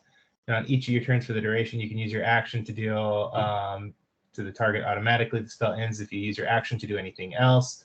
The spell also ends if the target is ever outside the spell's range or if it has total cover from you. A creature within range. It doesn't really say. So let's just say fuck it. With the mat, it probably does. Oh, Yeah. definitely with the map.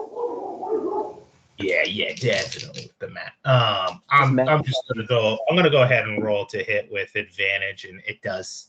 So we're all the fans out there can shut up. The fan, dude. The fan out there can bite his tongue. The clipboard.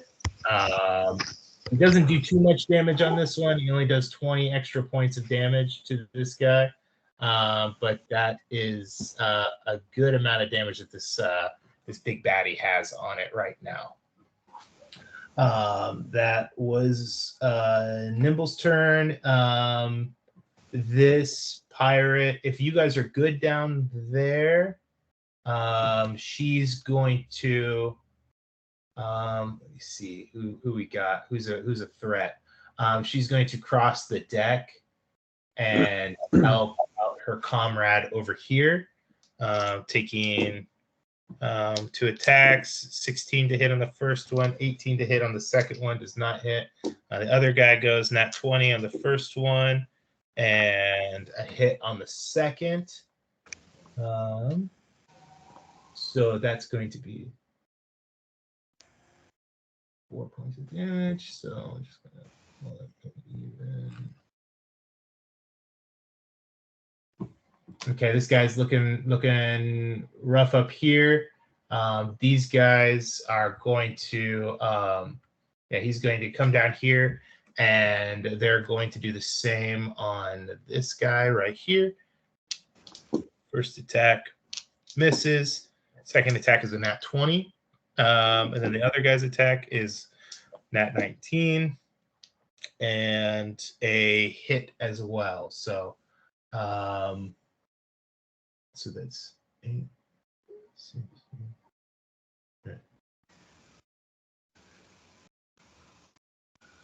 Okay, they kill this guy right here. They start taking him down. The guy up on top is going to take a crossbow shot at the other Sahuagin. He hits barely, and hits again. 2 crossbow bolts. This one up here at the top of the deck is starting to look real rough. Again, there are 2 below deck right now, but so is a bunch of the crew down there that are not on their normal upper deck shift right now. So Koa and Lono. Yep. Okay, Phoebe in the water. She's going to get up on. She's going to use her action to get out of here. She's going to take an attack of opportunity from the shark. Does she have hit points? I believe she does. Yes. So it rolls straight on her. A natural 6 plus 6 is 12. It does not hit her. She gets up on there. She used her action to get up there. She's going to use the rest of her movement to get down here into melee with this guy too. And she's gonna stand not right next to the edge. Actually, she's gonna move over here. Cool. She's been in the water once. She doesn't want to go in again. Okay, I believe that is the crew's turn. Okay, after the crew, it's back to Sinclair. All right. I am going to, I assume, provoke 2 opportunity attacks as I dive down with Murray.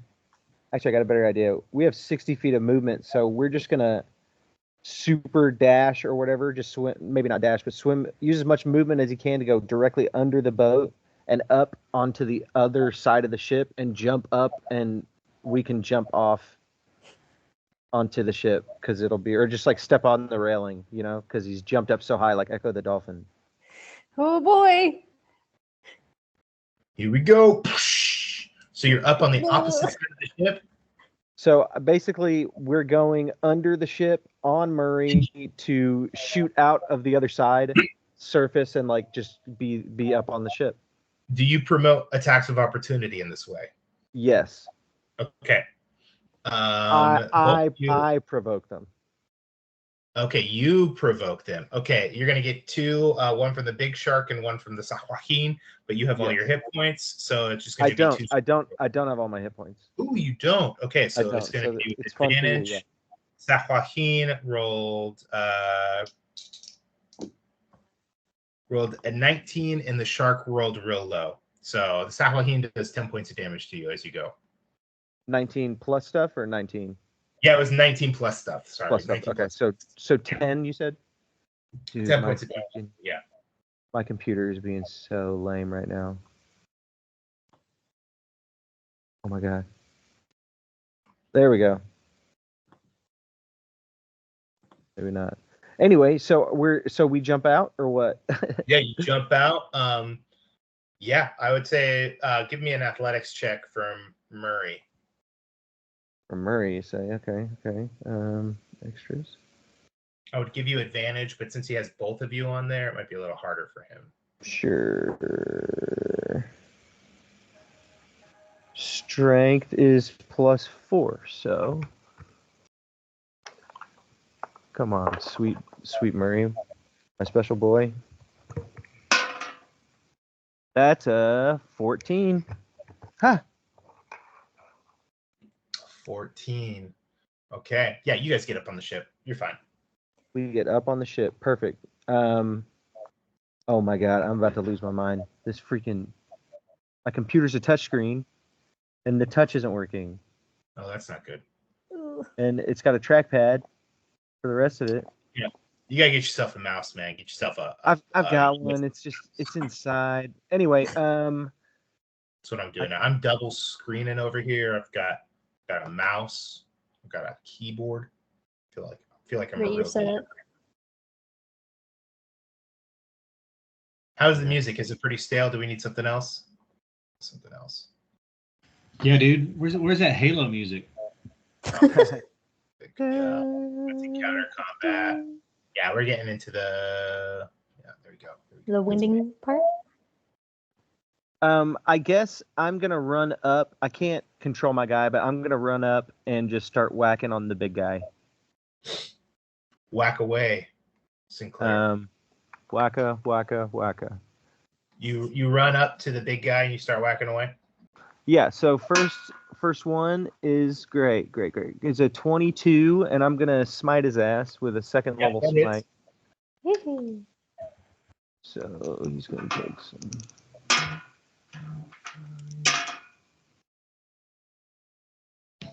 He's going to take 16 damage, and I think 9 of that is radiant. If that matters, I'm not. Okay, what does it look like as you destroy this giant angler fish abyssal creature? Oh yeah, I skewer his eyeball like into his head, and then he flies 10 feet off my rapier and out the back of the boat. Okay. And then I don't have any more movement, so I'm done. I'll give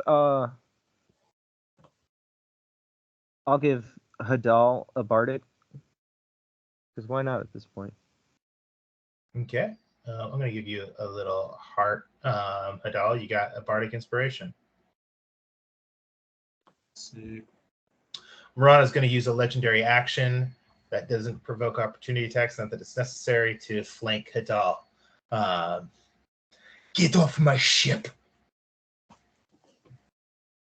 She said something cool. She's like, you minnow bitch. That's what I'm going to call him. That's what she says. She says that. It's really cool. Okay. That was her first legendary action. It was Sinclair's whole turn. Next up, it's the baddie. The baddies. Okay.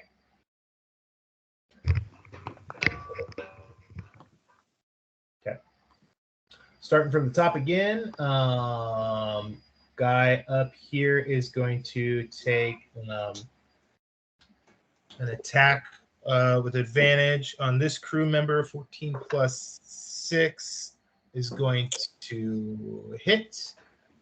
He takes out this crew member. Okay. Manolo. He moves over to the one that hasn't been hit. He rolls straight on them. Does not hit. This third one is a nat 1. She's holding her own over there, using her cutlass to deflect his wave cutter blade. Her name is Irene. Irene? Wait, Irene? Irene? Irene, okay. Or Inez. I don't know. Okay. And that's his turn. Below deck, things happen. Sure. This guy's going to use his movement to or he's going to use his action to get up on the ship, and he's going to use his movement to flank Hadal. And that's his action to get up on the boat. The other one is going to do 3 attacks as well. 2 against the captain, a 20 to hit. 1 against Hadal, 21 to hit. And another one against Hadal, 20 to hit. Okay. So 2 hits, that's 20 points of damage to you and 10 points of damage to the captain. Okay, cool. She's going to take a legendary action and make 2 attacks against him now. First one does not hit. Second one also does not hit with a 7.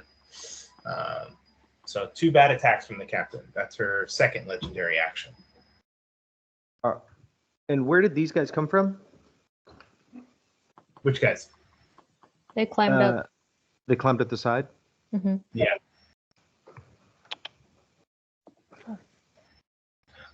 Looking pretty good on the deck right now. You guys are starting to clear them away. Whose turn is it next? After the baddies, it's to Val. Cool. I'll look up to the castle and shoot the one between Hadal and the captain. All right. You've got advantage. Good. That's a 23 and then a 22 to hit. 23 and 22 both hit. Cool. And it's going to be 8 and then 14. 14 and then sneak is 3. So 25 damage. 25 damage. Okay.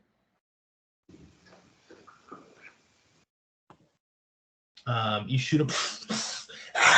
It's starting to look surrounded. It yells something out. And Sahuagin.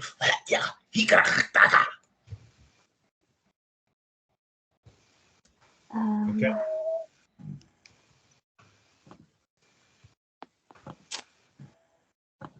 I'm missing my boy.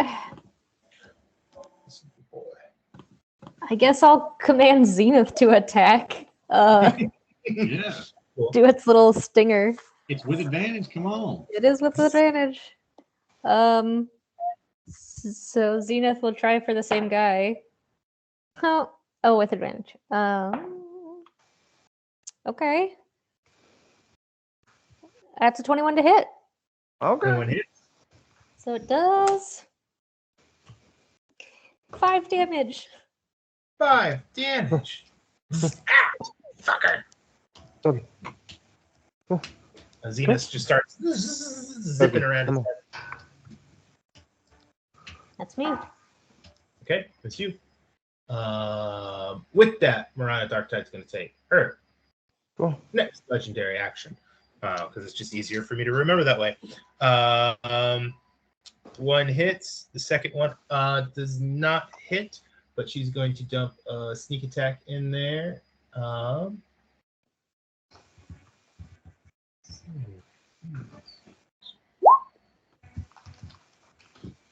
Okay. She kills that one.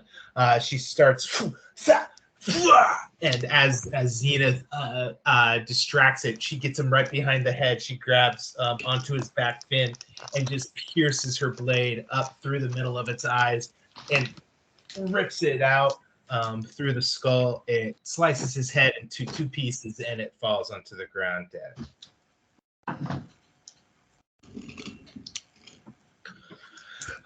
Hadal, everyone, are you okay? There's one behind you.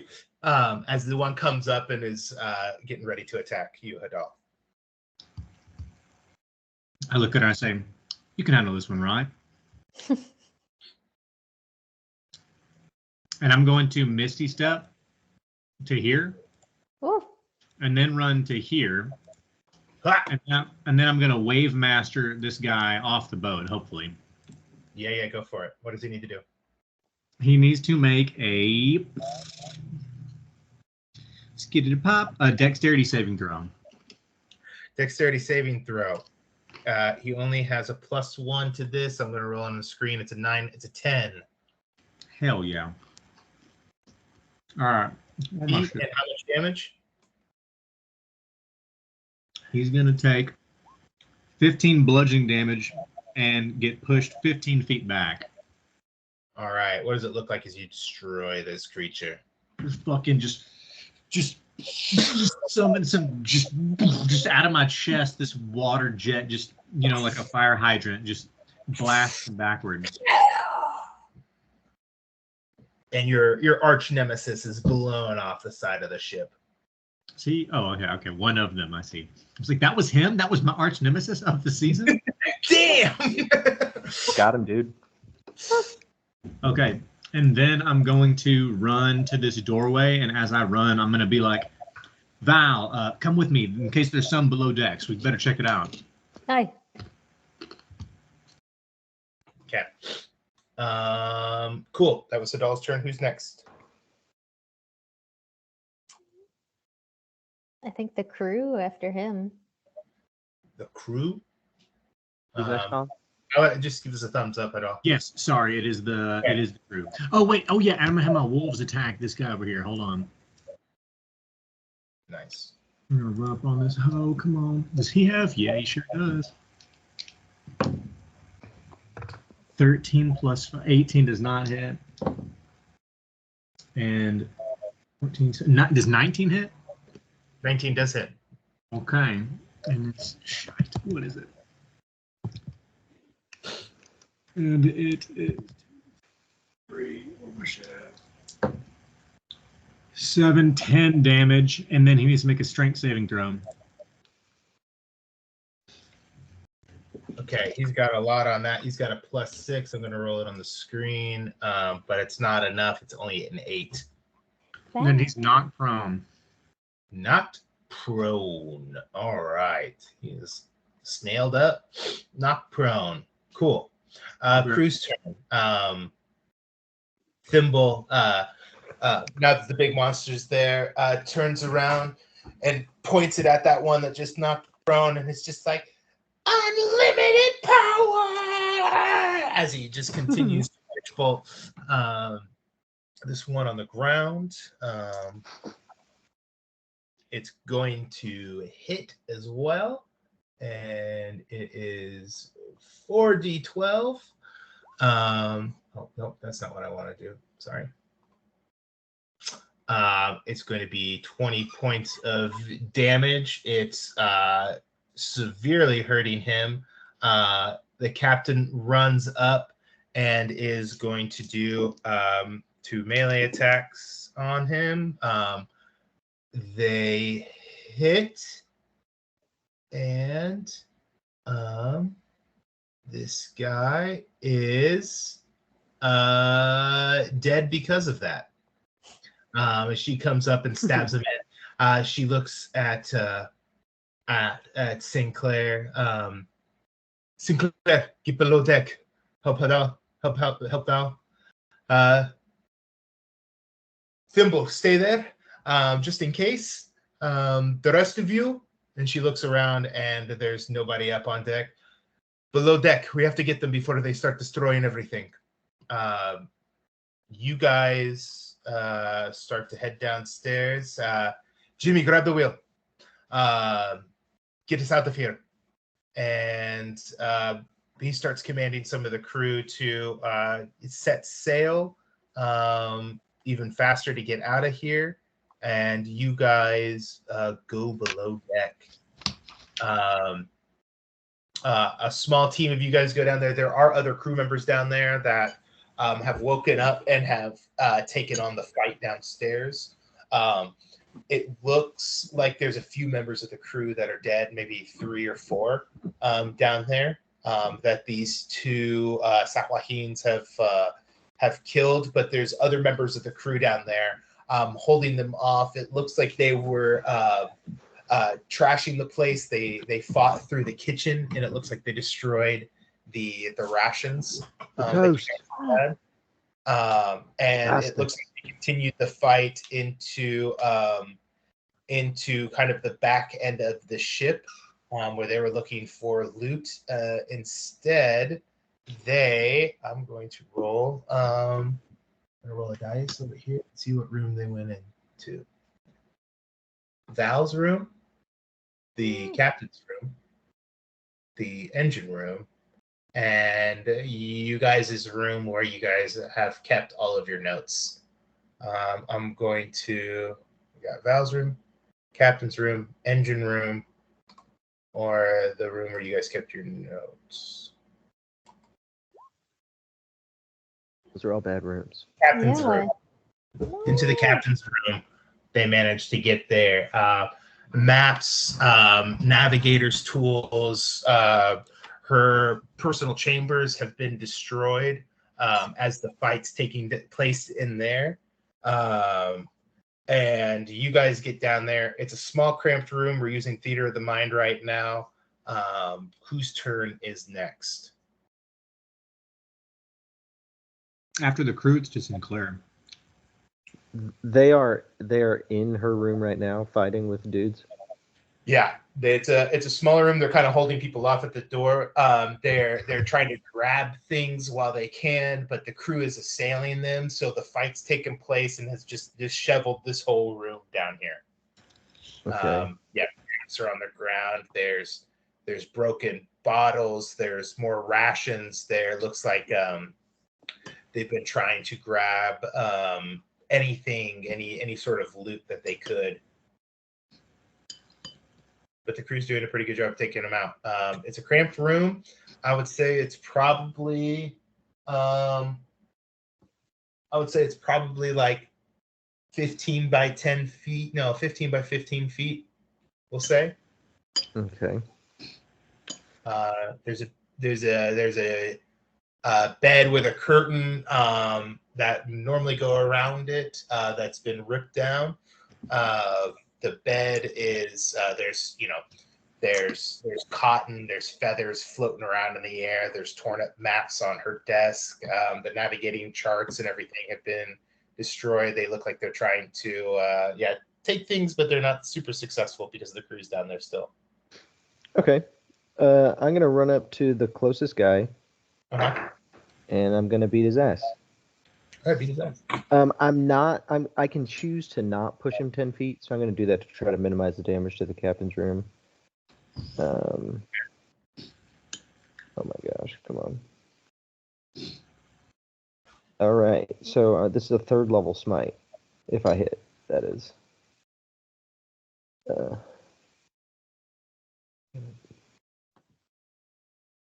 Going on D&D Beyond. Hey! Yep, I critted on him. All right, crit. Convenient on the invisible dice, but that's not important. He's about to get smited hard. Smite.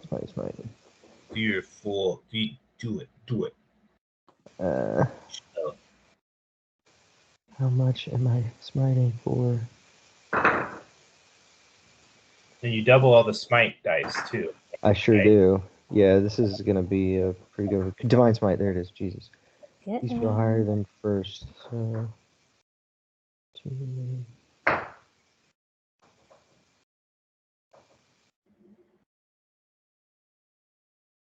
Okay, yeah, this is 10d8.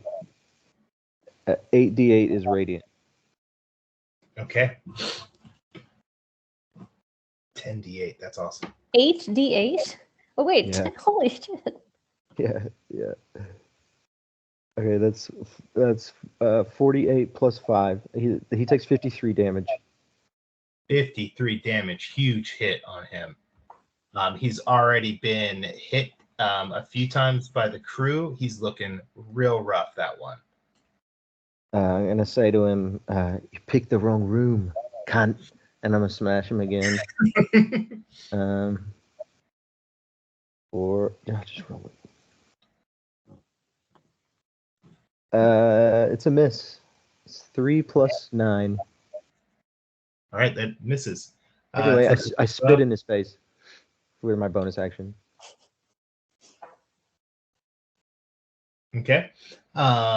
There's 2 of them down there. One of them is looking way rough after Sinclair comes in and just knocks some sense into him. Yeah. You can either get. You guys can either attack the cunty one or the other one. Okay, whose turn's next?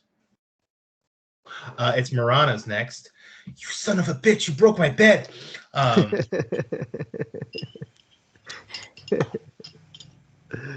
She's going to also make an attack and kill the one that you just hit. So now there's only one left. Well, what are we going to do with you? Who's next? I attacked that one. Okay, go for it. I'm going to use Lunge of the Barracuda. And Of course you are. a spectral maw akin to that of a barracuda conjures around me, and I rush toward this hostile creature. And Lightning speed. let's see here. And the attack, it doesn't matter here necessarily, but just so you know, the attack itself moves me 40 feet closer to the creature. Yeah, And then it's if I'm within 5 feet, I attack it. So I'm going to make a melee spell attack. Go for it. Oh, shit. You Oh, have wait, advantage. that's 19. That's 19. And you have advantage. That's good. I actually accidentally did it anyway. But yeah, it's 19. Cool. Yeah, that hits. It's 21. Oh, Damn. well, that's even better. You definitely hit. Okay. You hit him harder, dude. Give it all you got. I don't even know what those dice are. I'm going to do it on the screen. It's Barracuda. 2d12. 14 piercing damage. 14. Oh, okay. And if I moved at least 30 feet, which in this case I'm assuming I did not, he would make a wisdom saving throw to be frightened. But I'm assuming we're in close quarters down here. Mm-hmm. Still be pretty frightening. Colin, I think you're signed in as me on Roll20. Is that correct? If I am, I didn't mean to be. No, that's okay. I just saw Jacob T, the GM, just rolled 14. Oh. That's why you can move everyone. That's probably Yeah, that's why Colin doesn't have a little tab at the bottom. yeah. Can you see the blurry figures, or the shadowy figures on the DM or the GM screen? The GM layer. Shadowy Oh. figures. Yeah, you can. I can see him on my screen. Yeah, because Colin is doing that. Cool. I'm doing All that. right. Yeah, that's all right. I don't see anything different. No, you see these two guys, kind of right. They're flanking you on Oh, the screen. yeah. Those I guys, yeah. assumed you had made them opaque for all of us. No, they are. They technically, I don't think if Roxana and Hudson are on, Yeah, I don't see it on the actual roll. they don't see it on their screen, but on the screen that you're sharing, they see, which means you've seen all my secret dice rolls as well. But luckily, I kind of roll above the board, guys. I didn't know any of them were secret. That's all right. believe So you. 14 damage.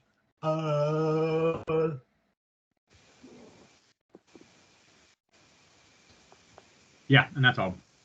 If that doesn't do it, I'll shoot him twice. Shoot him twice. Shoot him. Shoot him. Shooting fish in a barrel. 26. Hit. Are these at advantage? Yes, because you guys got him trapped in this little room, and your allies are next to him. And a 28. All right, that also hits. Go ahead and roll damage. That's going to be 16. Then 9. Do I get sneak? Yes. Yeah. It's So going to be 29 total damage. 29 total. Okay. All right. He's looking real bad. Marana's going to take her legendary action to attack twice.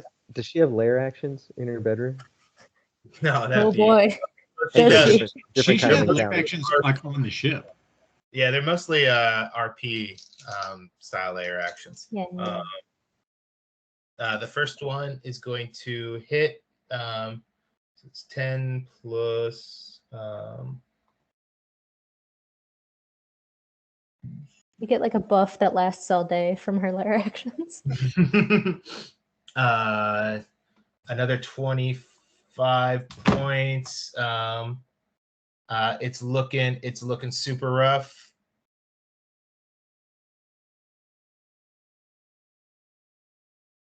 Rough enough that a little sting might do it. A little sting might do it. Sting him.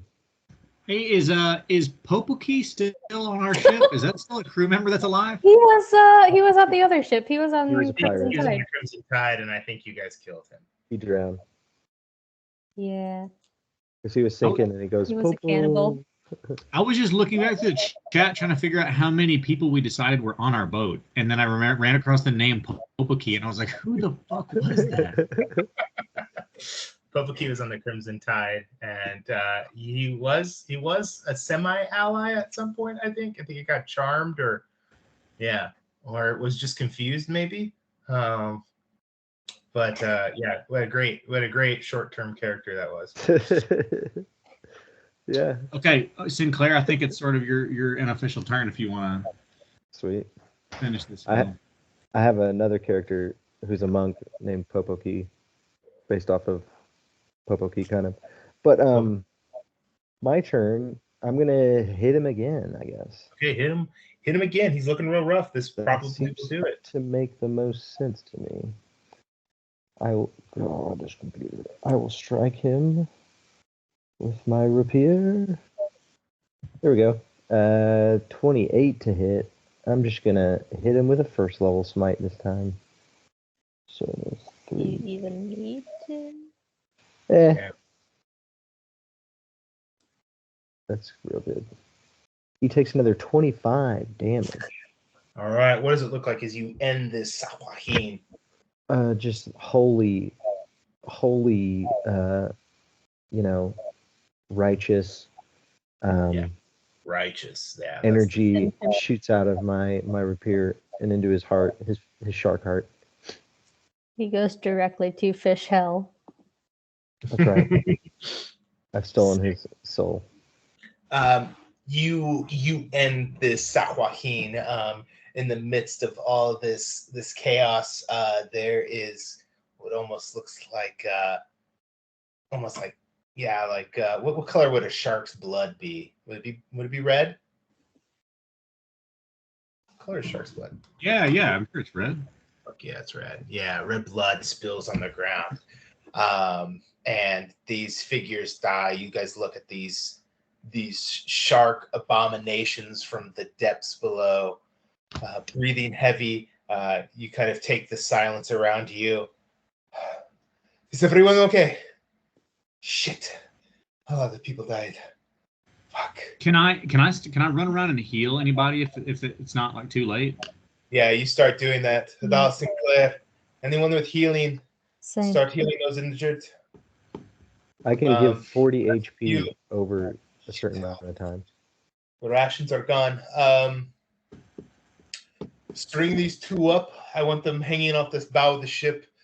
We're eating shark for the next few days. The rest of you, Val, you guys grab. Some people try to start cleaning up the mess in the room. Mending her bed. Yeah. Can I also like intercept the bodies before they string them up and like loot them? I want to just Take their teeth. see if any of these guys might be carrying anything that would be interesting, any sort of document or information in particular, not necessarily treasure, but obviously I would accept treasure were I to find it. Yeah. Go ahead and do an investigation check. I can do it then. God damn it! Isn't that one? Flash of genius? It doesn't matter. Not enough.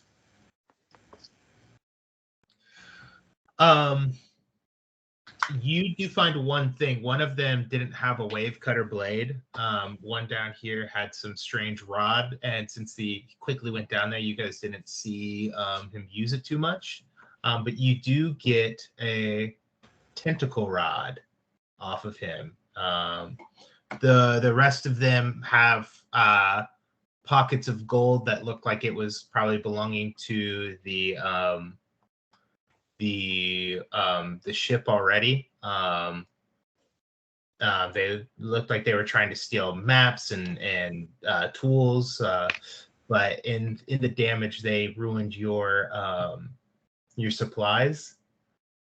There's not much else on them. They look like they were just raiders trying to take what they could and try to make a quick getaway, but they were met with unstoppable force. You start to, as you kind of clean them out, you don't find anything. I mean, you get the wave cutter blades, which do 2d8 plus your strength. And Not a strength guy. Wait, sorry. What was the last thing you're saying? the wave cutter blades, Oh. they're just these but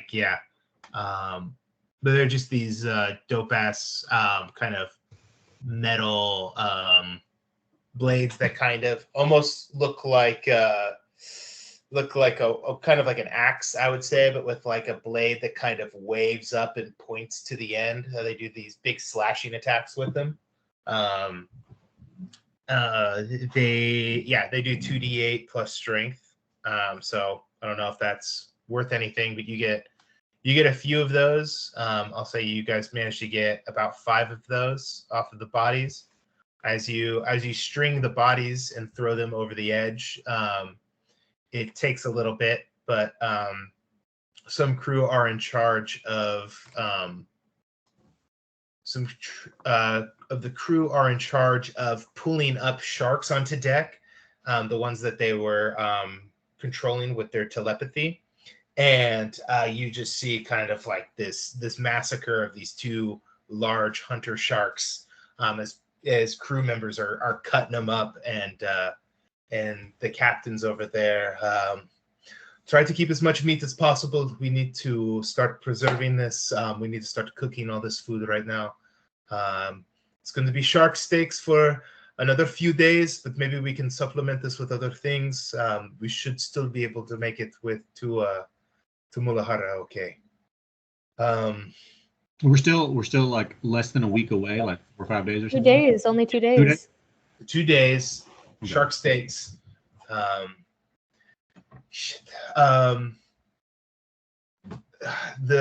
What else can we get? Hadal, do you think you can go over and untie those skiffs? Maybe we can drag them in and sell them for something. Sure, yeah. Wait till the sharks are out of the water. Bring whoever you need with you. She looks pissed. A lot of people died. You guys got 2 shark skiffs. They have crossbows attached to the back end. The siren is over there. Let me see if you guys find anything on the siren.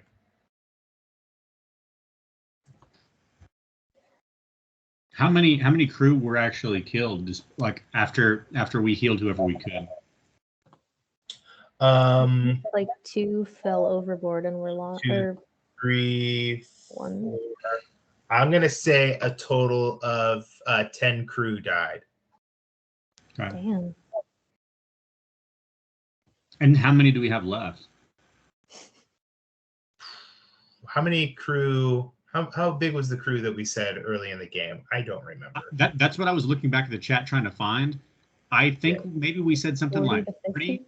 Looking at the stat block for the ship that's called the sailing ship, it has a crew of 30 and can have 20 passengers. Okay, so we'll say it's a crew of about 50, and a fifth of the crew got taken. That makes sense.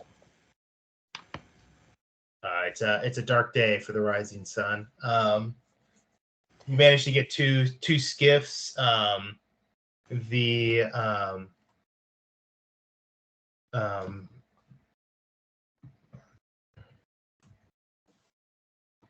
to look up something real quick.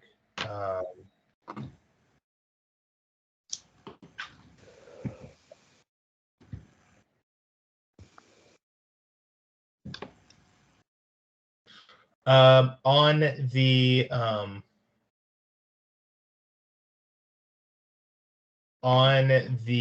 siren, you guys find one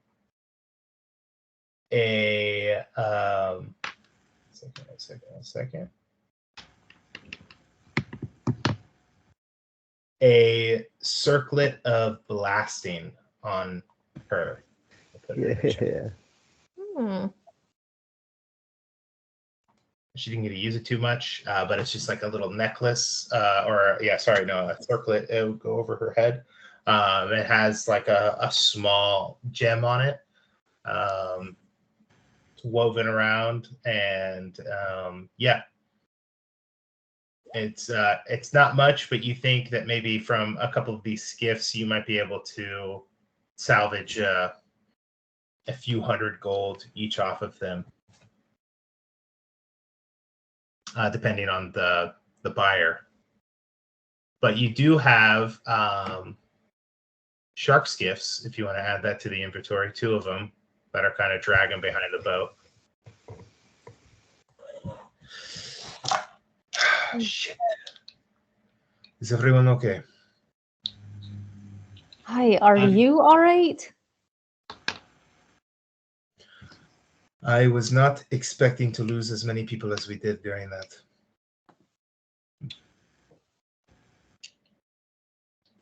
Is that normal, or I mean, that many? I mean, I've heard of Sahuagin raiding parties before. We've encountered very few in the past, never anything. 2 ships like this means there must be a base nearby. I think we need to be for the next few days. I wouldn't expect that they would normally be so close to Mulajara. Does that seem strange to you, Captain? That is uncommon. I would imagine that somebody would have taken them out already. They're usually the enemies of most pirates. They're just raiders, they're marauders. So the fact that there was such a large group that attacked us out here, yeah, that's pretty disconcerting to me. I don't know what's happening. Hadal, you have the most experience with them. Do you have any ideas? I haven't any idea why they'd be this close. I think normally they stay to much deeper waters. It certainly seems strange to me. It's certainly worth mentioning to the Pirate King once we get to Mulajara. Well, if you think of anything else, any ideas, I will be sleeping on the deck, so you'll find me there. I'll have assigned double the watch, at least for the next couple of days.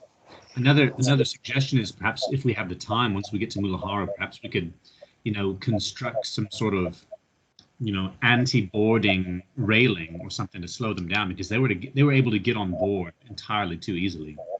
We had no chance to respond. They jumped right out of the water. I mean, jumped over the railing. It's wild. It was wild. Okay. At night, anybody with dark vision, anybody could see through water well. I want somebody posted at all times watching the ship at night. Yeah, we don't have crew to spare right now. We don't have rations. We're going to have to float into Mulajara. We need everyone to stick together on this, all right?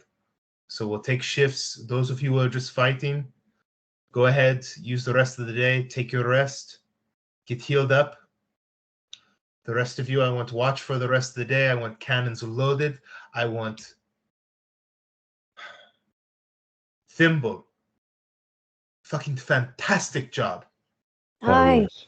Bravo. Man, I just, I felt something deep within me, and I just answered the call that I felt deep within inside of me, and boy howdy, I am just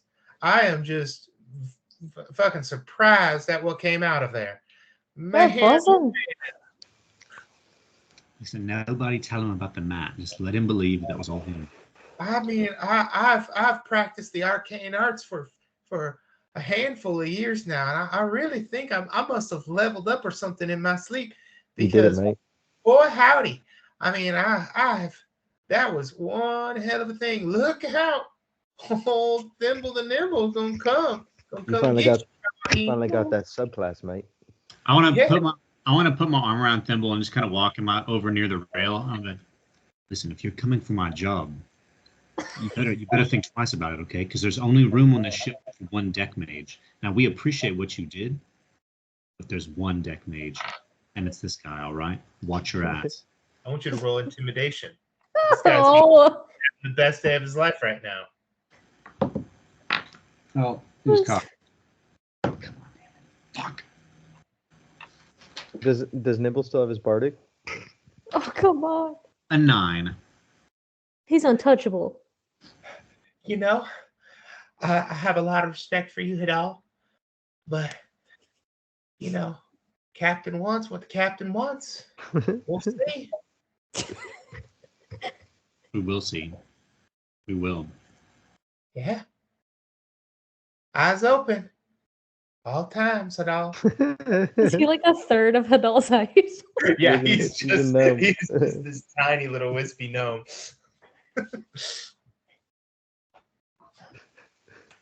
All right. Who wants me to help cook up some shark? I think I got some scorching rays in me. He's gonna burn all the food. All right. With that, a somber night is held. There is a beast feast, if you will, on the deck of the ship. People go around, have a big hearty dinner. The rest of you get to turn in early on this day, and the captain strings a low hammock up in the center of the deck of the ship at the end of the night, when she just kind of stays up, kind of not taking a full rest. She just kind of goes into her trance that she normally does, and makes herself available to the crew as patrols go on at night. Hadal, after your rest, she asks you to stay on watch at least for the rest of the night. Anytime tonight, I need your eyes. I need you on the water. Okay. Will do, Captain. You can count on me. Thank Can I during my watch, like, hang from a rope into the water and chat with some aquatic creatures, ask them, if they've seen anything ahead. Yeah. Not Go ahead. not dolphins. Any other kind of creatures available. Wise guy over here doesn't want to talk to dolphins. I see. No, Yeah. please, no dolphins. Go Never ahead. really have liked them. I don't know. Yeah, go ahead and roll a persuasion smart. check. This is just you getting info from the sea. Can it be like a nature check instead? Yeah, sure. Yeah. That makes sense. Don't know what fish to ask. 15. 15. I'll say that you spark up conversation with some. What do you think you find? What are you looking for out here? Some jacks. Jax. Yeah. Hey man, how you doing? You gotta be looking out. Yeah, these waters, they're starting to change a lot. I've been swimming out here my whole life, for the last 2 years, and I've never seen anything like it. Seems like the last few months it's starting to get real crowded out here. I don't know if this is a natural thing or whatever it is, but we got deep water creatures coming in all over the place right now. And have you seen many of the Sahuagin? Not too many, but yeah, definitely more than I've ever seen before in my long life out here in the water. How long in life is it that you Jacks normally live? Like we normally live to a hearty 5 years old. Natural cause of death usually gets us a little earlier than that. Yeah, I'm middle-aged myself out here, about 2 years old, and yeah, I have never seen anything like it. We got colossal squids coming out. We got Sahuagin, it's all sorts of big creatures kind of moving into this territory. It's I think it's time to start looking for another place,